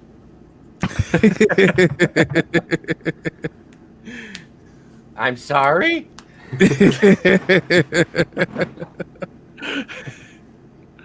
Oh man. But yeah, guys, which case do you want to go look at? I'm down with the werewolf. All right. Yeah, Werewolf man, I'm it is. definitely into the werewolf one. All right. So He the looks like a werewolf werewolf. case. So Bill yeah. Ramsey, Real Ramsey. I don't know if that's a typo or his actual name's Real. They just called him Bill. I have no idea. But anyways, Bill Ramsey was born and raised in Essex, the seaside town of Southend in the UK. His childhood would seem mostly normal, except for an incident when he was just 9 years old. One memorable day, Ramsey was outside his back garden when he began to feel strange. It was deep in one Saturday afternoon in 1952 when an icy blast of frigid cold swept all over him. Perspiration froze on his skin, and a foul stench came close to making him vomit. The confused young Ramsey only had two things on his mind: running away to a life on the beach and wolves. That's kind of weird. When he heard the distant calls of his mother, he snapped out of his trance. However, Ramsey was changed, and tense and pure rage had installed himself firmly within his psyche. Using this and the adrenaline-fueled strength he now possessed, he had uprooted a fence post, with the fence still attached, and was swinging it like a club. Not even his parents could easily remove the post with their bare hands. What the young child did next made both of his parents flee back into the relative safety of their home, leaving Bill isolated outside. Bill Ramsey placed the wire meshing into his mouth and began gnawing on it. The cold sensations returned, and a low growl emanated from deep within him. Both his parents remained inside the house until it was apparent that their son had calmed down considerably. So, kind of fucking wild. He actually looks like a werewolf, honestly. Mm-hmm. Just a bear one. Yeah, I was gonna say it. I was like, he kind of looks like a werewolf. He looks like a werewolf mixed with like 1980s generic henchman. Yep. Oh my god. Yeah, that's that forehead. That he's almost got like that Klingon-esque forehead going on there. Mm-hmm. You know that guy from Waterboy where he's in the crowd and he's talking to his buddy and he's like, "Oh, that's like Joe Montana." He's like, Yeah. Joe Montana was a quarterback, you idiot. It's that guy. It's that guy. Wolf dreams. For nearly 15 years after that terrifying incident, nothing even remotely similar happened in the life of Bill Ramsey. He had grown up, got married, and became a doting father of 3. The first 2 years of his marriage, though, were plagued by nightmares. Each dream was the same, and the results ended up identical as well. Ramsey always awoke in a cold sweat and was overwhelmed by feelings of dread and unease. In his dream, he was always a few steps behind his wife, who would then turn to face him and run away in extreme terror. It was only in 1967 that these dreams ended. 18 months on, and Bill woke one night to hear what he thought was panting of a wild animal somewhere inside the bedroom. He was correct. It was Bill himself. A familiar feeling. Once again, there was a lull in activity for approximately 15 years. It was now 1983, and Bill was out with some friends at a local pub. After several drinks, Bill began to feel the same icy chills that first manifest much earlier in his life. He made an excuse and headed to the lavatory. Once there, he checked himself in the mirror and saw a wolf looking back at him. This was just a precursor as to what was to happen on their way home. In the car ride home, and without any warning, Bill began to growl and immediately turned to his fellow passenger. Both hands twisted in the claws, and Ramsey tried to bite the leg of his friend. The designated driver didn't panic. What the fuck? I would have. He brought the car to a stop and made attempts to get the raging Bill out of the back of the car. It still took several minutes and quite a bit of effort to finally get Bill out of the car. By now, the frenzy had dissipated. The Sun newspaper documenting the story of Bill Ramsey. The Sun... Wait, where was I? Oh, sorry. I freaking had a moment. Have a senior moment? I had a senior moment. I had a Bill Ramsey moment. Worse was to come, but not for another 18 months. Shortly before Christmas 1983, Bill begins to suffer from chest pains and thoughts immediately turned to a possible heart attack. Bill checked himself into the emergency room of the local hospital and was halfway through a blood pressure examination when he sank his teeth into the arm of the nurse and ran through the ward as a man possessed. Witnesses would later reveal that Bill had hunched shoulders and both hands had curled into talons or claws and bared lips just like a rabid animal. Anyone that dared approach was knocked down easily with almost superhuman strength. It took quite a few people working as a team to finally subdue the rampaging man. The police officer managed to place handcuffs around Ramsey's wrist, but still, this was not sufficient. A tranquilizer finally put an end to the outburst. The following morning, this tranquilizer had worn off, and so did the original transformation. After a hearty breakfast, the attending doctor listened to the whole story and recommended that Bill remains under observation. However, he was a voluntary patient and was fully entitled to check himself out. Bill did so, but was back within the span of 2 months. In January of 1984, Bill had just finished a visit to his mother when he began to feel an attack coming on. He made it to the same hospital on the same terms of his previous visit. The attending nurse was alone with Ramsey in the emergency room and feared for her life once she told Ramsey that she was going to find a doctor. Ramsey threw to one side and lunged for an orderly. By chance, 4 police officers entered the hospital and immediately circled Ramsey. The officers and Ramsey had a standoff for a few seconds until Ramsey began snarling and growling at all 4. The policemen advanced on Ramsey, who defended himself with some vigor. One of the 4 police officers suffered wounds so severe that he ended up in the hospital for another 4 days. All 4 managed to handcuff Ramsey again. The short walk to the waiting squad car. Sorry, I need a drink. Without an accident, as Ramsey had apparently regained his faculties. When he arrived at the local police station, they immediately summoned the police surgeon. Ramsey considered the suggestion of checking himself into a mental institution, but decided against it, citing the stigma that he might feel in the days to follow. Since he was clearly in control and rational, Ramsey was released in the summer of 1987. He was back at the police station. This time, however, he was much more public-spirited. Having made a citizen's arrest to a local teenage prostitute, he drove her to the station. The second that he parked his car, she fled into the station. Ramsey once again felt the now familiar sensations surging from the middle of his chest. Just as a burly policeman approached the car, the officer, considerably bigger than Ramsey, started to question him and made the big mistake of gently touching Ramsey's arm. The wolf within him took immediate hold of Ramsey, and the officer was thrown to the ground and was having the life choked out of him until help finally came. Ramsey was so wild that it took 12 policemen to hold him down and 2 injections to finally restrain him.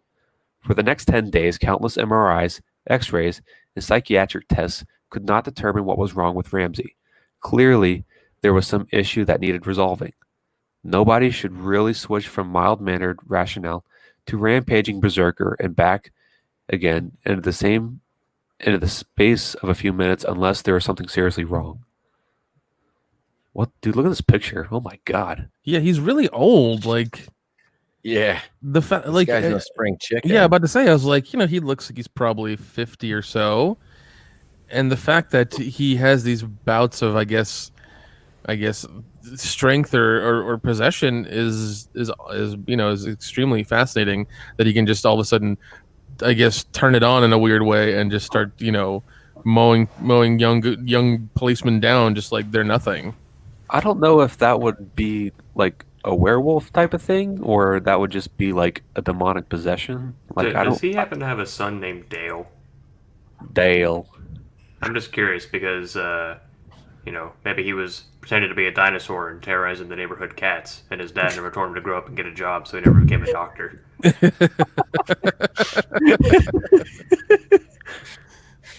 Oh my god. I want to watch that movie now. Can we watch it? But no, that's really interesting, man. That's crazy though. Yeah. That's Guy just insane. wigs out and starts fucking tossing people around. Yeah, That reminds me of what movie was that? Monster Squad. Oh shit! Yeah. Guy Wait, turns I into the wonder if Wolfman at the police station. He's got nards. Wolfman's that got movie. darts. Here's a weird thing. The movie came out in '85, which means it had to be written or something like that in '84. Now, did they get the idea of those scenes from these articles and from this thing? I don't know. Because they're kind of similar if you think about it. It is possible. Yeah. You got a point.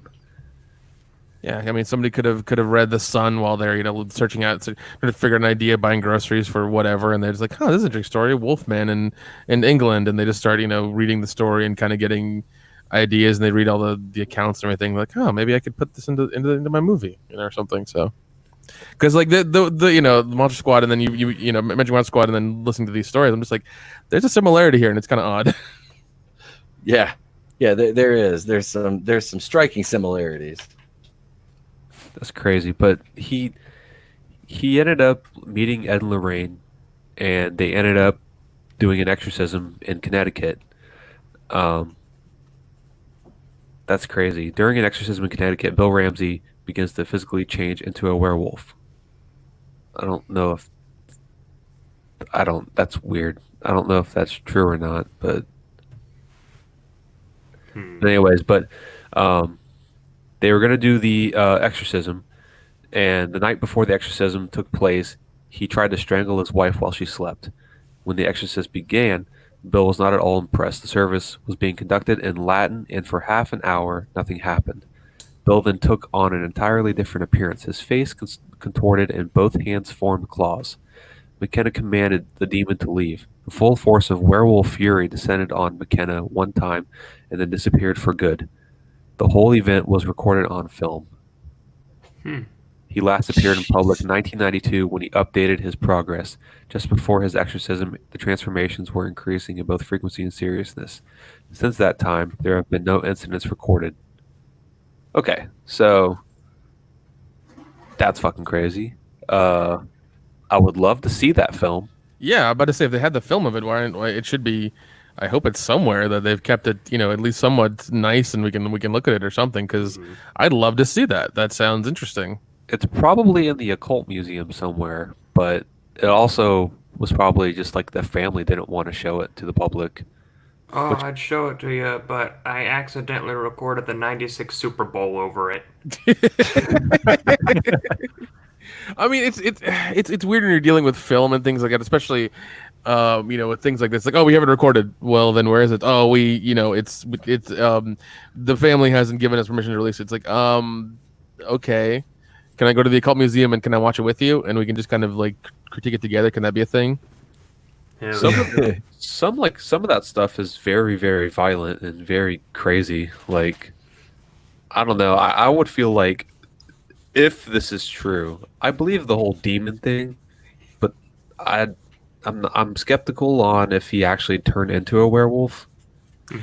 But if that was actually the case, I feel like that would be very difficult to watch. I feel like it would kind of follow under the same category as like UFOs and stuff like that. Like, it's too shocking to the public, because if they actually release photos and evidence that, hey, we actually have aliens like in some freezers here in the United States, they're fucking real, everyone would lose their mind. They're just keeping our Haagen-Dazs cold. That's all they're doing. You think what's going on now is bad? Yeah, tell these motherfuckers we got aliens and shit. Yeah, and freezers down at Area 51. I honestly think at this point, if they did it, we're just like, all right, fine, it's par for course. It's fucking, it's okay. We get it now. It's all right.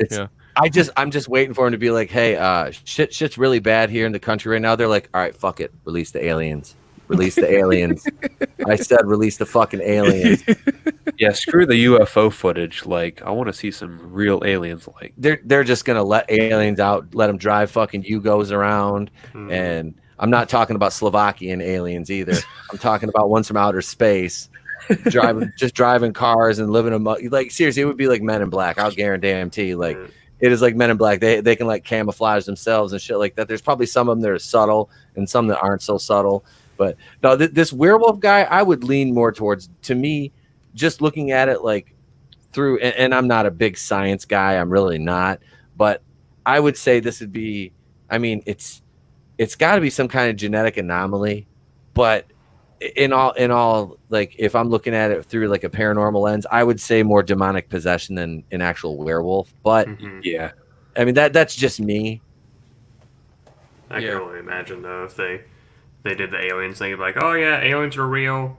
We found Atlantis, and we know where Jimmy Hoffa's body is. Oh, and also we've determined how many licks it does take to get to the center of a Tootsie Pop, and that would just annihilate everybody. People would lose their mind over the Tootsie Pop thing. That fucking owl would be out of a job. the smartest animal ever to live. Oh god, yeah, that'd be the thing. Like they do it right before the stroke of midnight. For right before 2021. It's just like they just put all that knowledge on us. It's like what? It's like we wanted to make sure it was all in 2020. I'm just like, oh god damn it, why? Yeah, we had to get all this in.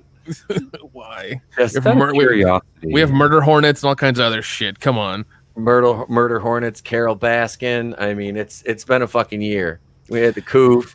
It's been a fucking year. Yeah. And it's only June. But wait, there's more. Ah, God, 6 more months. Can we at least get Janet Jackson to show her tits at halftime? Won't that make up for it, man? Like, seriously, first half of the year's been shit. Can we at least get Janet Jackson just to show her tits a second? Just to fuck kind of lead us into the second half of the year. I mean, I really think that's fair at this point for everything. It's like, was it Mike Epps in All About the Benjamins? Book 'em. How much can I get for my pain and sufferings? I went through things too, and it's like you get 50%. All right, so we'll take Janet Jackson's tits and call it good. I'm not going to sing one titty at halftime. But it's going to be the right titty because we've seen the left one. I'm just saying, with everything becoming woke and ultra sanitized, we're going to see nothing like that. Not even she's going to be in a burqa for halftime is what's going to happen. I'm just saying, like, covered head to toe, man. Ain't seen shit anymore. Yeah, we're gonna go back to the Puritan days. Hey, baby, why don't you show me some ankle? All right. They're just gonna like do a live filming of one of the episodes of Black Batwoman. Oh, yeah. What was that? There was a show that used to air on Friday nights. I think it was on ABC. It was a comedy set in a bar in Detroit, and what's his name? Ron Funches was on it. He's like the only one I can remember. But shit, dude. He's fucking hilarious. Guy. They did like a couple live episodes of it, and oh my god, was it funny? I'll be damned if I could remember the name of it now. But the guy like owned a bar. I can't think of the name of the damn show. But yeah, they started doing some live episodes of that, and it was like this could be a fucking train wreck, but it ended up really good. It's Always Sunny. No, it wasn't. It's Always Sunny. I haven't seen It's Always Sunny since like season 2, I think. What? Season 1 or 2. I think I watched most of season 1. Oh my god! What's her name? Caitlin Olsen made a guest spot on Space Force. Did she really? Yeah, she did. She played and I won't give anything away. I'll just tell you she played a character named Edison James, who is a tech genius. Oh yeah. A millionaire. Did you watch it? Sal, you watched it, Sal. Yeah, I did. Nick, did you watch it yet? Yeah. I watched all the way through. Yeah, I remember that episode because I was watching the episode and I was like, oh god, here's where they go woke. Here's where it happens right now. Is that the feminist that you talked about in your video? Yeah. Oh, okay. Yeah, but it really wasn't that bad. Like, no, it wasn't. It was like I was waiting for it, but it never got to that point. I was thankful. I was like, okay, good, we're fine. No, because the show is very balanced in its approach. Absolutely. Was she cool in it? She's like, she tries to be feministy, but they kind of like, not to give any of the plot away, but she kind of gets cut off at the legs with it. They go, shut up, bird. It's like she doesn't like get over and like be like, haha, look at me, women better. No, she really doesn't. I mean, it's a good show. Like Sal said, it's very balanced. And that was one thing when I did Is It Woke? And I really got in the comment sections of all the different groups I posted it in.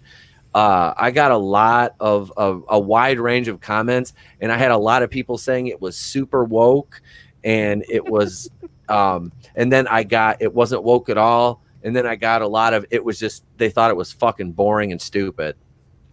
I'm just like, I didn't get that impression, but everybody to each their own opinion. And the ones, and me and Sal always talk about this. I said, when I do the Is It Woke, I said, whenever I do one that isn't woke, and to me this was not woke at all, except it was very balanced.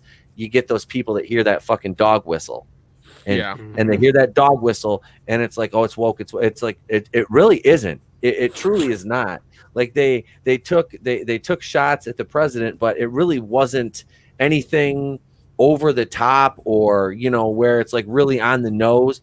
It was, like you said, it was both sides, and Steve Carell was funny. I think the cast is a really good mix of these B and C listers, some of them that are really good character actors and actresses, and it really melts together well.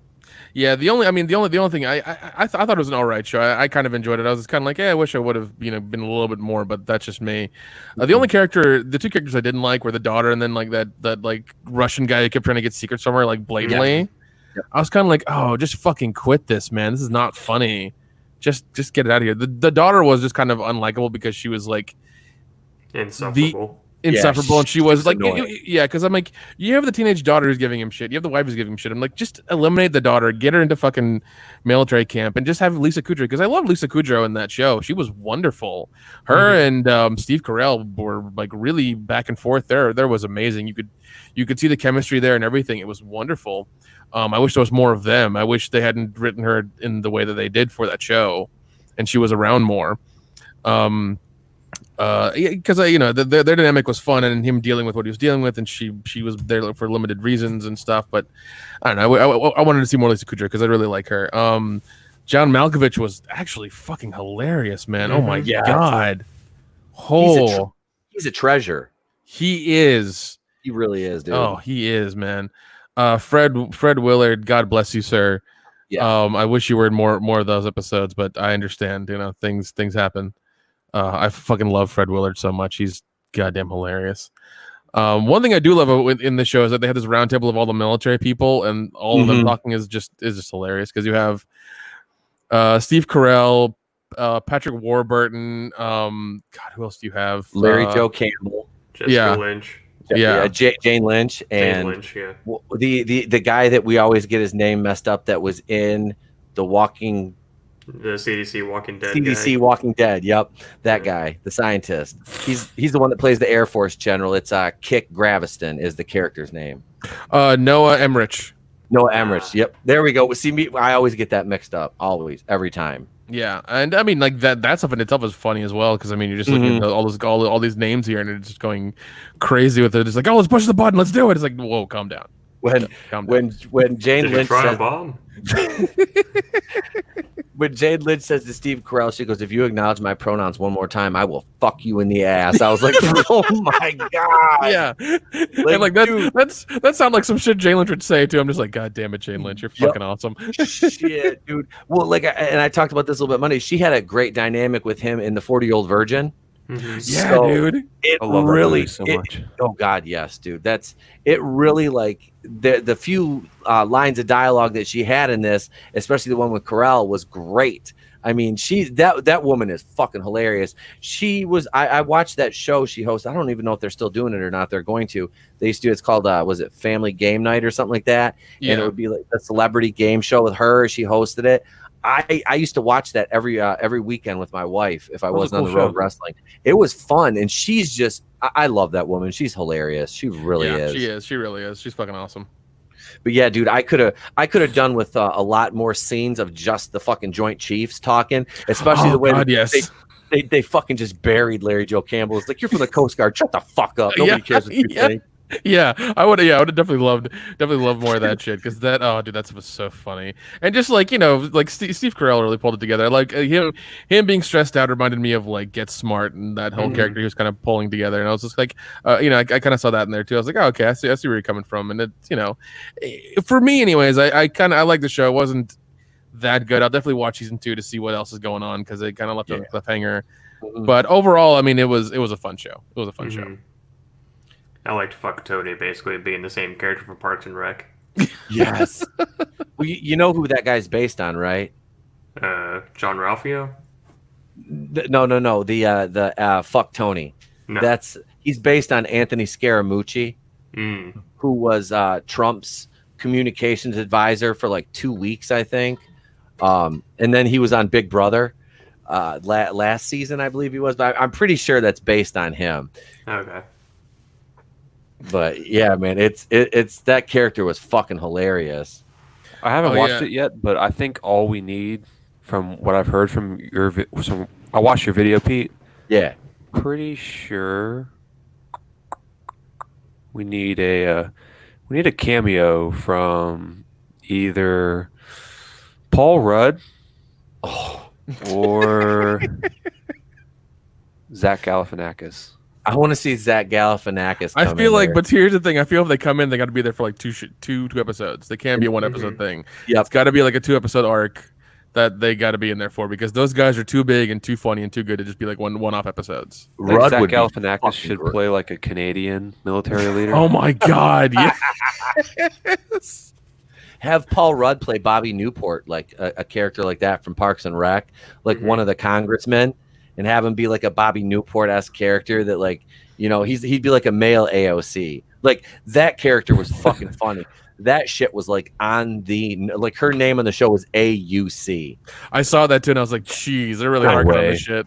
Yeah, I'm like, boy, I was shocked they went at her like they did, especially because dude, and the orange thing, I was just like, how the fuck is he gonna justify this? And I was like, God damn it, Steve Carell, you fucking pulled it off. Yeah, that was genius writing. That was fucking genius. Yeah, it was. I was just like, shit, man, you justified a goddamn orange in space. A $10,000 orange. Yeah. How am I going to explain this to my constituents? Oh man, that was, and like the heartfelt speech you gave for that, I was just like, God damn it, Steve Carell.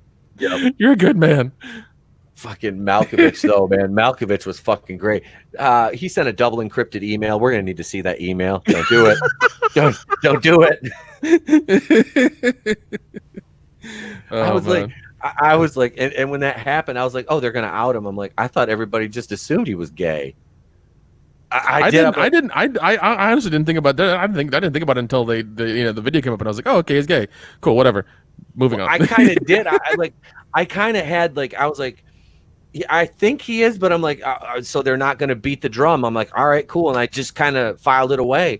And then, when they did the video thing, I was like, okay, so he is. And they're still not just beating on the drum with it. You know what I mean?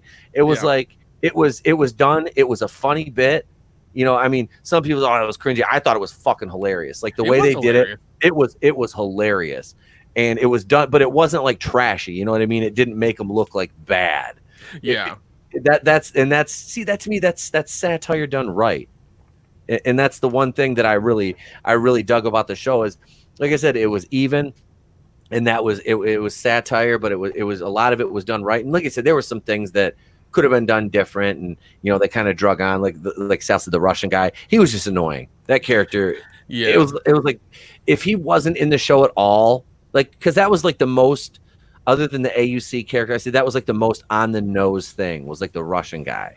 Yeah, and it was too much on the nose. It was like, okay, I get what you're doing here, but it's like it's way too forward. You need to, you need to dial it back or just eliminate the character entirely, because it's not working. It's dumb to me anyway. So yep. And go ahead, Sal. Can we talk about just how jaw-droppingly beautiful Captain Ali is? Holy shit, yes we can. She's holding up, she's like 36, 37, something like that, and she's holding up amazingly. Yeah, that woman is absolutely beautiful. And I saw some pictures of her just like out of her character with her hair down and shit. I'm just like, or just out. I'm like, Captain Ali. Yeah. Mm-hmm. Yeah, the female that's kind of paired off with Dr. Chan right now. She was he took her to go to the moon. Yep. She's like, it's good to be black on the moon. Oh shit. Oh yeah. Oh, you're gonna be black on the moon. That was fucking hilarious. They turned her into a TikTok video. God damn it. I couldn't as soon as you said it, I was just like, God damn it. All right, you know what? Good for you. It happened. No, she's fucking hot, dude. Yeah, she's a fucking smoke show, dude. I was like, from the moment they showed her, I was like, God damn. Yep. Mm-hmm. Oh yeah. Yep.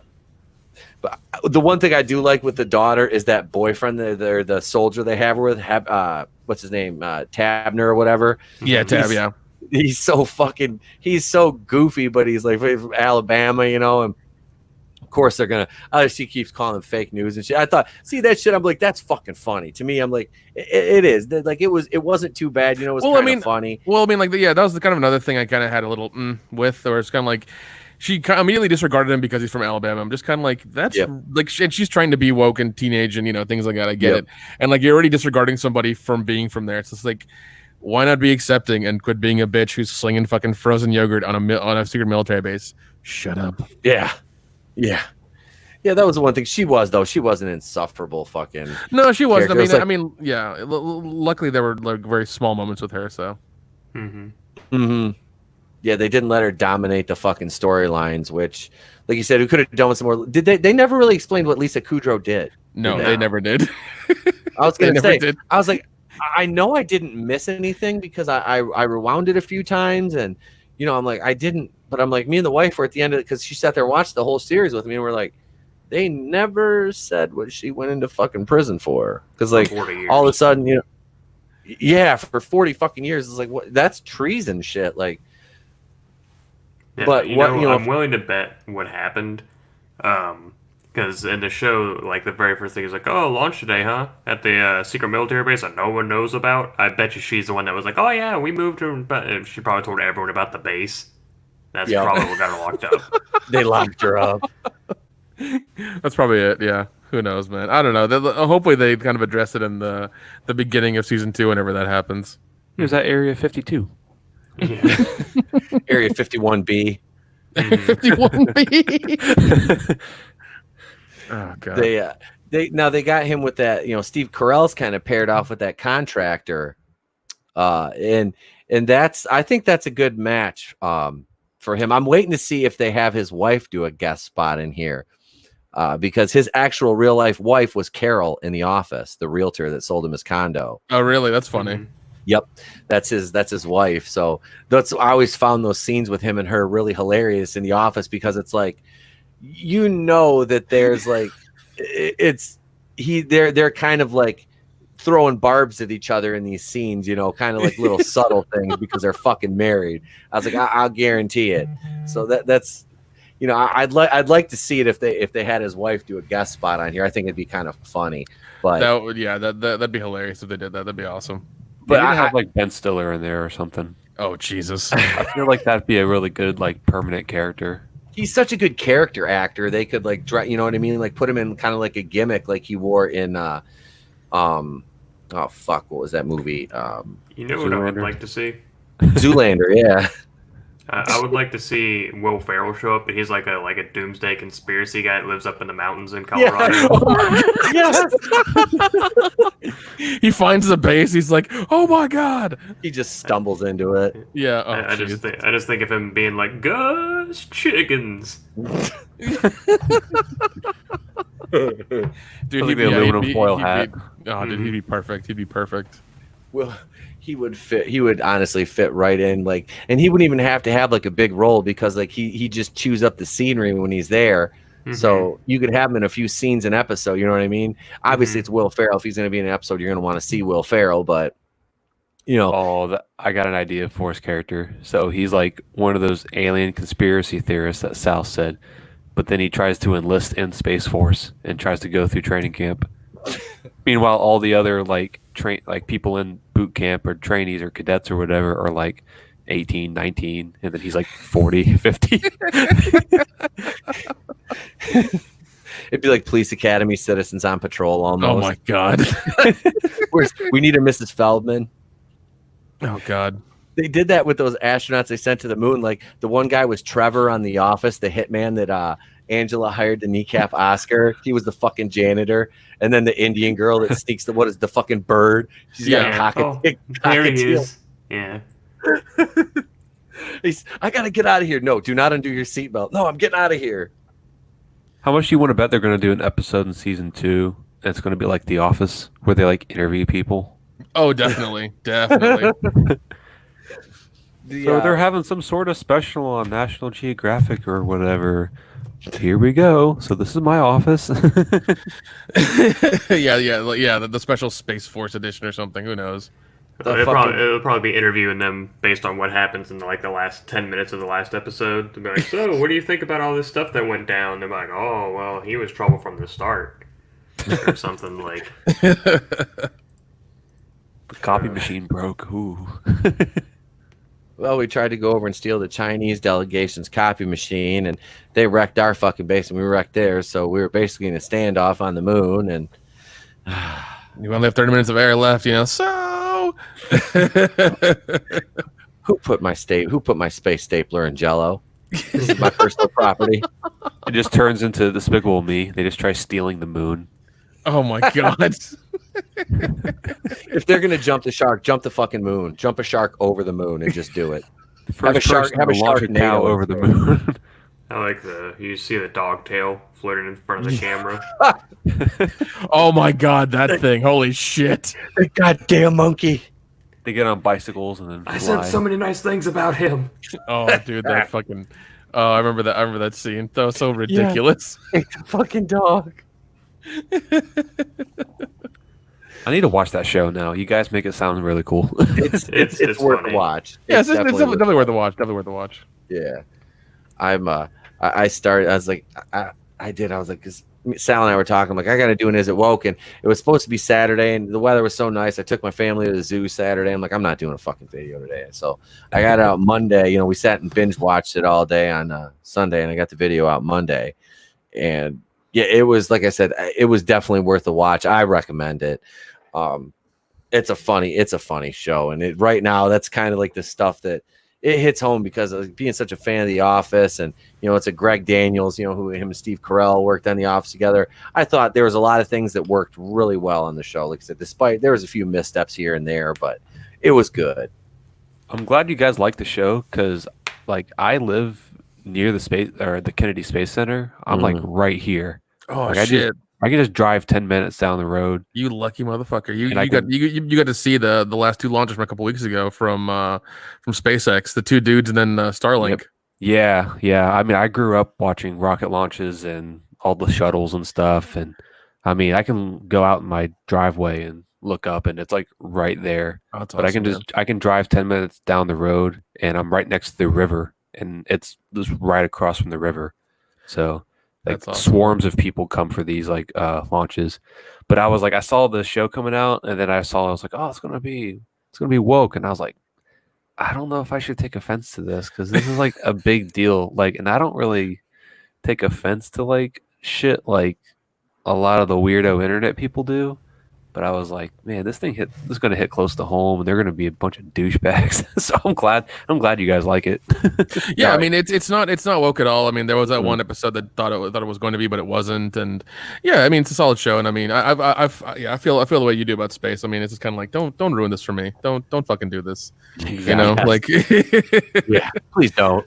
Yeah, I've spent hours at the Kennedy Space Center. I literally want to go back to Florida just to spend like 2 days there and look at all the cool shit. Like I've been there twice now, and it's still not enough for me. I want to go back. Come on down, man. We'll hang out. I'll take you out, and I'll show you around the place, and take you to Orlando or something, probably. Fuck, dude, I'm down because like I was watching the space launch 2 weeks ago or last week, whatever the hell it happened, I forget. And they're the first day of the first abort, and I was just like, okay, cool, all right, weather's bad, that's fine. And the next day they went, and once it got past 17 minutes, I was like, oh shit, it's going down for real. And then the coolest fucking thing that happened, I thought, was that you had the astronauts go, like you had the two screens of video where the astronauts were like already in the upper atmosphere, and then you had the SpaceX rocket fucking make the landing on its platform on the in the ocean like flawlessly. I was just like, Elon Musk, you crazy motherfucker! Only you can do this.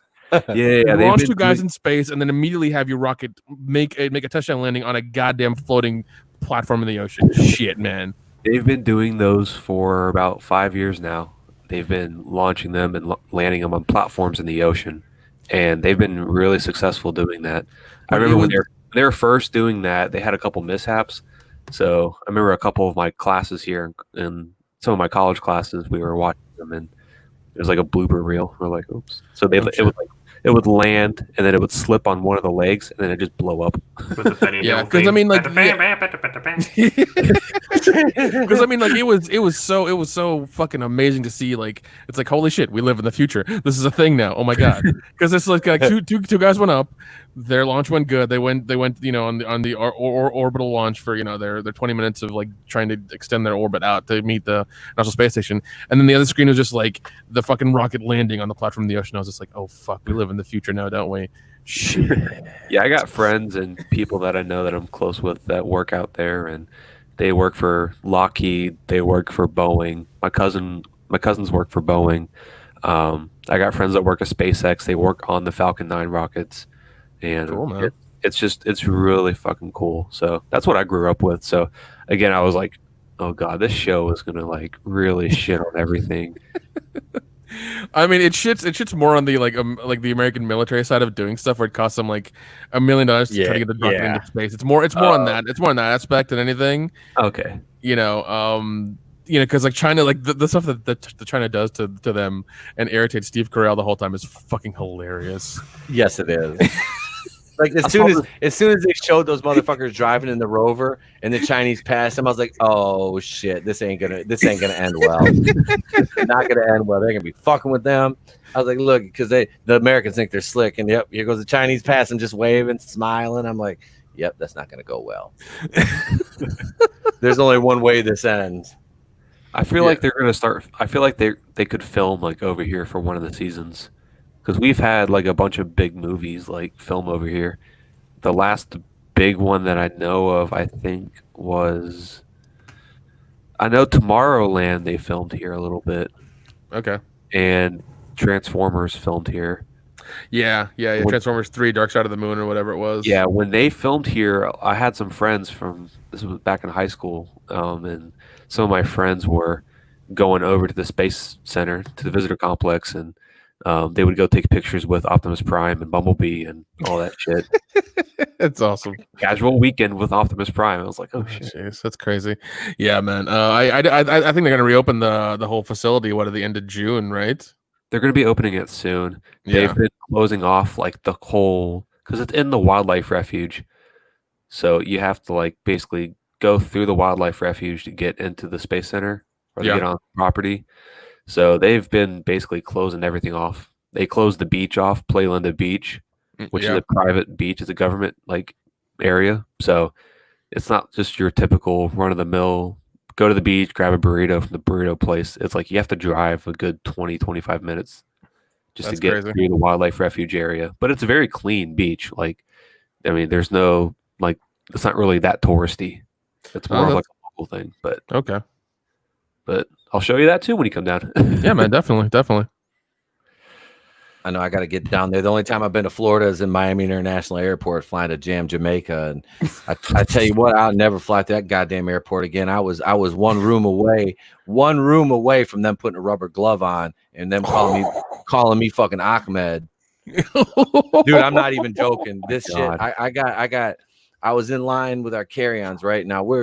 I was coming from Jamaica. All right, I was in Jamaica for 8-9 days for my honeymoon, and smoked a lot of weed in Jamaica.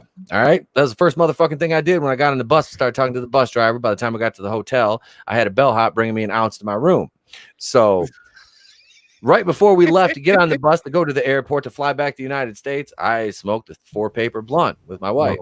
And and I left the rest of it because I couldn't smoke a whole ounce in the safe in my hotel room. So what I was wearing smelled like it. So a nice Homeland Security agent with probably what looked like to be an M16 and a big old German Shepherd doggy walked up to me in the airport and just gruffly said "red line."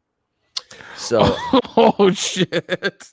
I had to walk over to the goddamn red line and go to the counter, which was the Homeland Security counter where they go through all your shit. And this is the last point of contact before they take you to the back room with the rubber gloves on and make you fucking smile and grab your ankles. So I walked up to the counter, and the first thing, now every single one of these dudes is Cuban, all right? And there is one old-ass white dude who's probably like my dad's age. It looked like a Vietnam vet. And they're like, I walk up, and the first thing one of them says to me, like literally, I want to call him Cuban B. I was like, Cuban B! Like, I was like, oh, shit, I'm going to go Clarence from Half-Baked on this dude. But I did. I walk up, and he's like, which one of you guys? It's like me and my wife. He's like, who was smoking weed? I'm like, we were in Jamaica. We both were. I'm like, and this is like 2010. I'm like, or no, 2011. I'm like, this is 10 years post 9/11, dude. You really think I tried to bring anything home on an airplane with me? I'm like, no, I burned one right before we got on the fucking plane in Jamaica where it's legal. You gotta correct them and be like, it's called ganja. Yeah, I was like, Bumba Clat, rude boy, you're talking about the ganja, man. I was down there chiefing out, down by law, best on the island, Lord of mercy. We're gonna start calling you Jamaican Pete. He's already Egyptian. I'm already Egyptian. Why not be Jamaican too? I mean, seriously, like it's funny. I get mistaken for everything other than the Jewish, Polak, Russian, Ukrainian, Hungarian. I'm fucked up, man. So I'm at the counter, right? And the guy's like, "Give us your bags." I'm like, "All right." So they're tossing all my bags, going through seriously like everything. I have like 6/5 of liquor, and I've declared everything I'm bringing back because we brought back a bunch of shit for Chris because we got married in September.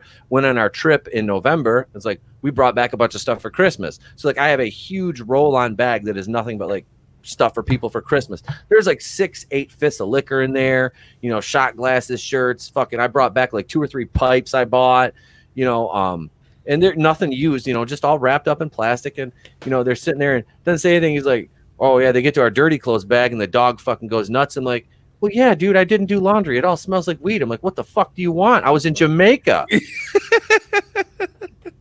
You know, and they're tossing it. And while they're tossing my shit, the old man's, he goes, "Hey," he goes, "You look like you're in the service. Where you at?" I said, "No, sir." I said, "My father's a Marine." I said, "I never served." I said, I just, basically I'm too much of a bitch. So I didn't serve." And he just laughed because I was kind of making a joke out of it. And I was waiting for him to be like, "Well, listen, Ali," because of my fucking beard, but he didn't. He was like, "I got something for you." He goes, "I want you to give this to your dad when you get home." I'm like, "Okay." Sal know what I'm talking about. You guys, he hands me a P38. Oh, Jesus. I'm like, I'm looking, and I don't, Nick, Cody, do you guys know what a P38 is? I do not. It's for opening up MREs. It folds out. It's a little metal, like it can cut, and it's got a little like hook on it almost, and it's just a little thing. It fit in your pocket, whatever, and it's for cutting open MREs. And he gives me this thing, and I look at him, and I look at the other guys, and I said, "Sir, no disrespect, but I said, is this a fucking setup?" And he looks at me, and all the guys just stop and they look at me. I'm like, "This can cut things.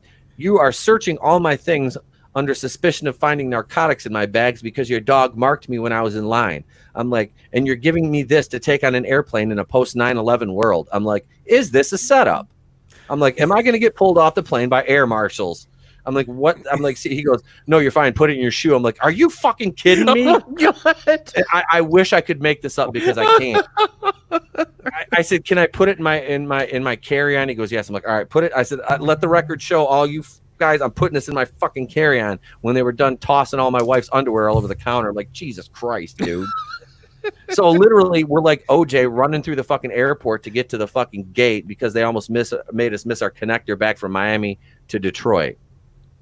I'm just like, holy shit, dude. I have never, when that guy said red line, like I knew I didn't have anything, but still, when somebody walks up to you with an assault rifle and a big ass doggy and yells red line at you, it's like, am I going to have to fucking kneel and look at a wall?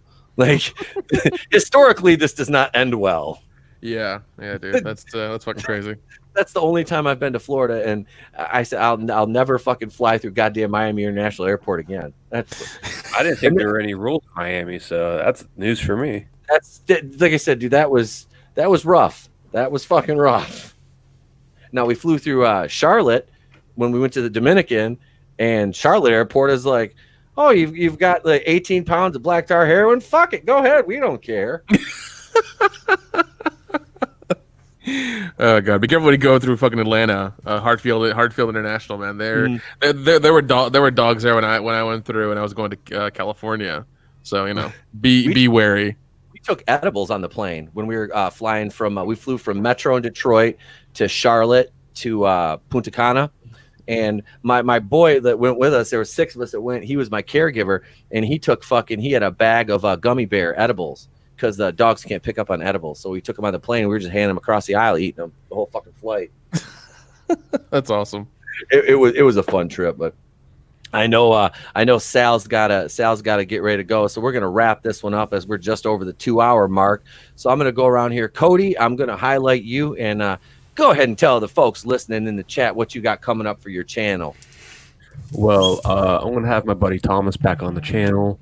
We're going to be talking a little Star Wars, a little bit of, whatever he's got going on his podcast that he's doing. So look for that coming up soon.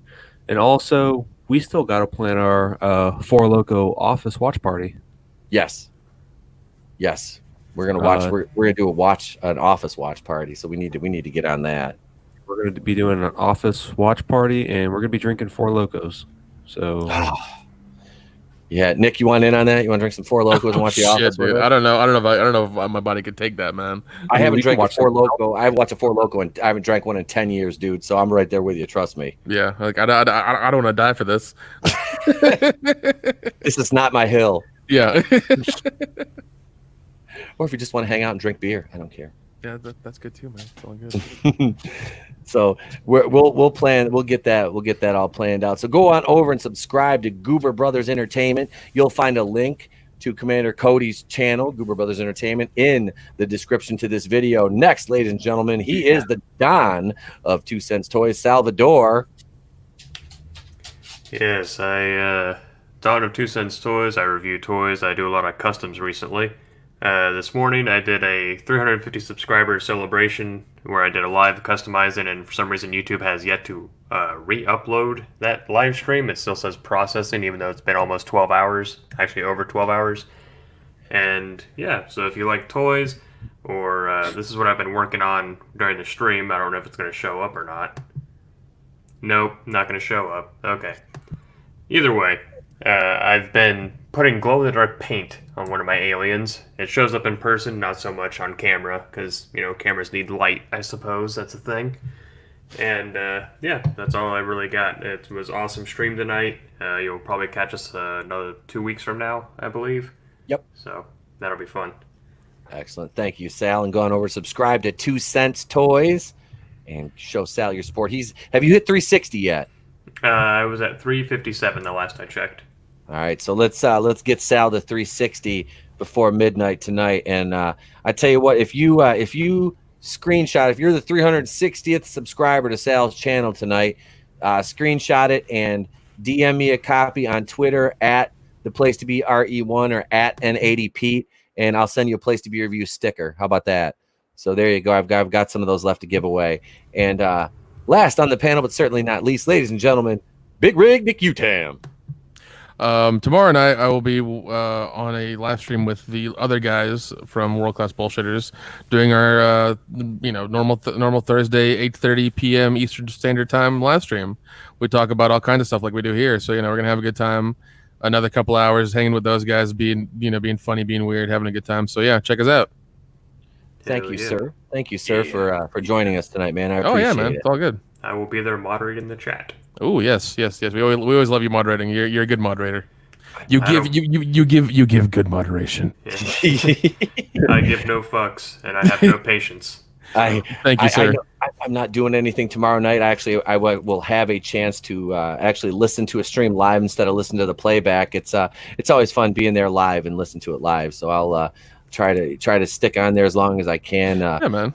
It's I enjoy it, and like I said, I've told Jeff this as you were a big reason why I got back into YouTube, and it's been fun, man. It's been just over a year for the channel, a little over a year now for the channel, and yeah. So what have I got coming up the rest of the week? Let's see, nothing tomorrow. Friday though, I'm gonna have a super video for you guys. I think you'll enjoy. I'm not gonna give away what it is right now, but it is going to be you'll enjoy it. It's a fun, lighthearted type video. Nothing serious. Not dealing with any bullshit. You'll have Is It Woke episode 5 coming up this weekend. And Friday night you can catch me over on Raiders of the Lost Flicks live. I'm not sure what we're watching this weekend yet. I don't think we've decided, but I'll be there with Nick and Groovinator and Alex. Do you know what we're watching, Nick? We have a couple of options, but I mean, the last few times I've been on there, it's always been like a wonderful, crazy 80s action movie that makes no sense but has a lot of tits and blood in it. So far, I'm happy with that, and I've bought a handful of them because we've watched them so far. It's like I'm having a wonderful time doing those streams. I get a little drunk, get a little tipsy, have a good goddamn time with you guys, and just watching some random shit that frankly, we need these days. Yes. So I'll be there. Let's see. Saturday, you'll get Is It Woke episode 5. Yes, I'm going to do it on Saturday this week. Let's see. Monday. Oh, wait, that's right. Monday, episode 105 of the podcast. Monday Night Going in Raw. Nick will be back over here with Linkalect 7 and the Groovinator for the live stream. And yeah, Tuesday night, you can find me over on the men's room with Appalachian American. I'll be over there next Tuesday. No wrestling show next week. And I'll have at least 3 to 4 single release videos for you guys next week. So I'll be a busy man. Thank you for tuning into the boardroom this evening. We appreciate every one of you. Logan Michael, Anti-Funko Pops, Franchise History TV, Keely Chow. And I know he wasn't here in person tonight because he was working, but a big happy birthday, a 31st birthday to our very own Admiral Tiberius, one of the channel's super fans. Happy 31st to you, sir. And I hope it has been a great day and you catch this on the playback. I've already wished you a happy birthday on Facebook, so because we are friends. So, man, happy birthday. Thank you guys all. We appreciate it. This has been the Place to Be Reviews. I'm Etep Wokuian, and I've been here with all of yous. And what do I say at the end of every show? I say, if I don't see you, you guys have a great day, a pleasant tomorrow, and I will catch you all on the flip side.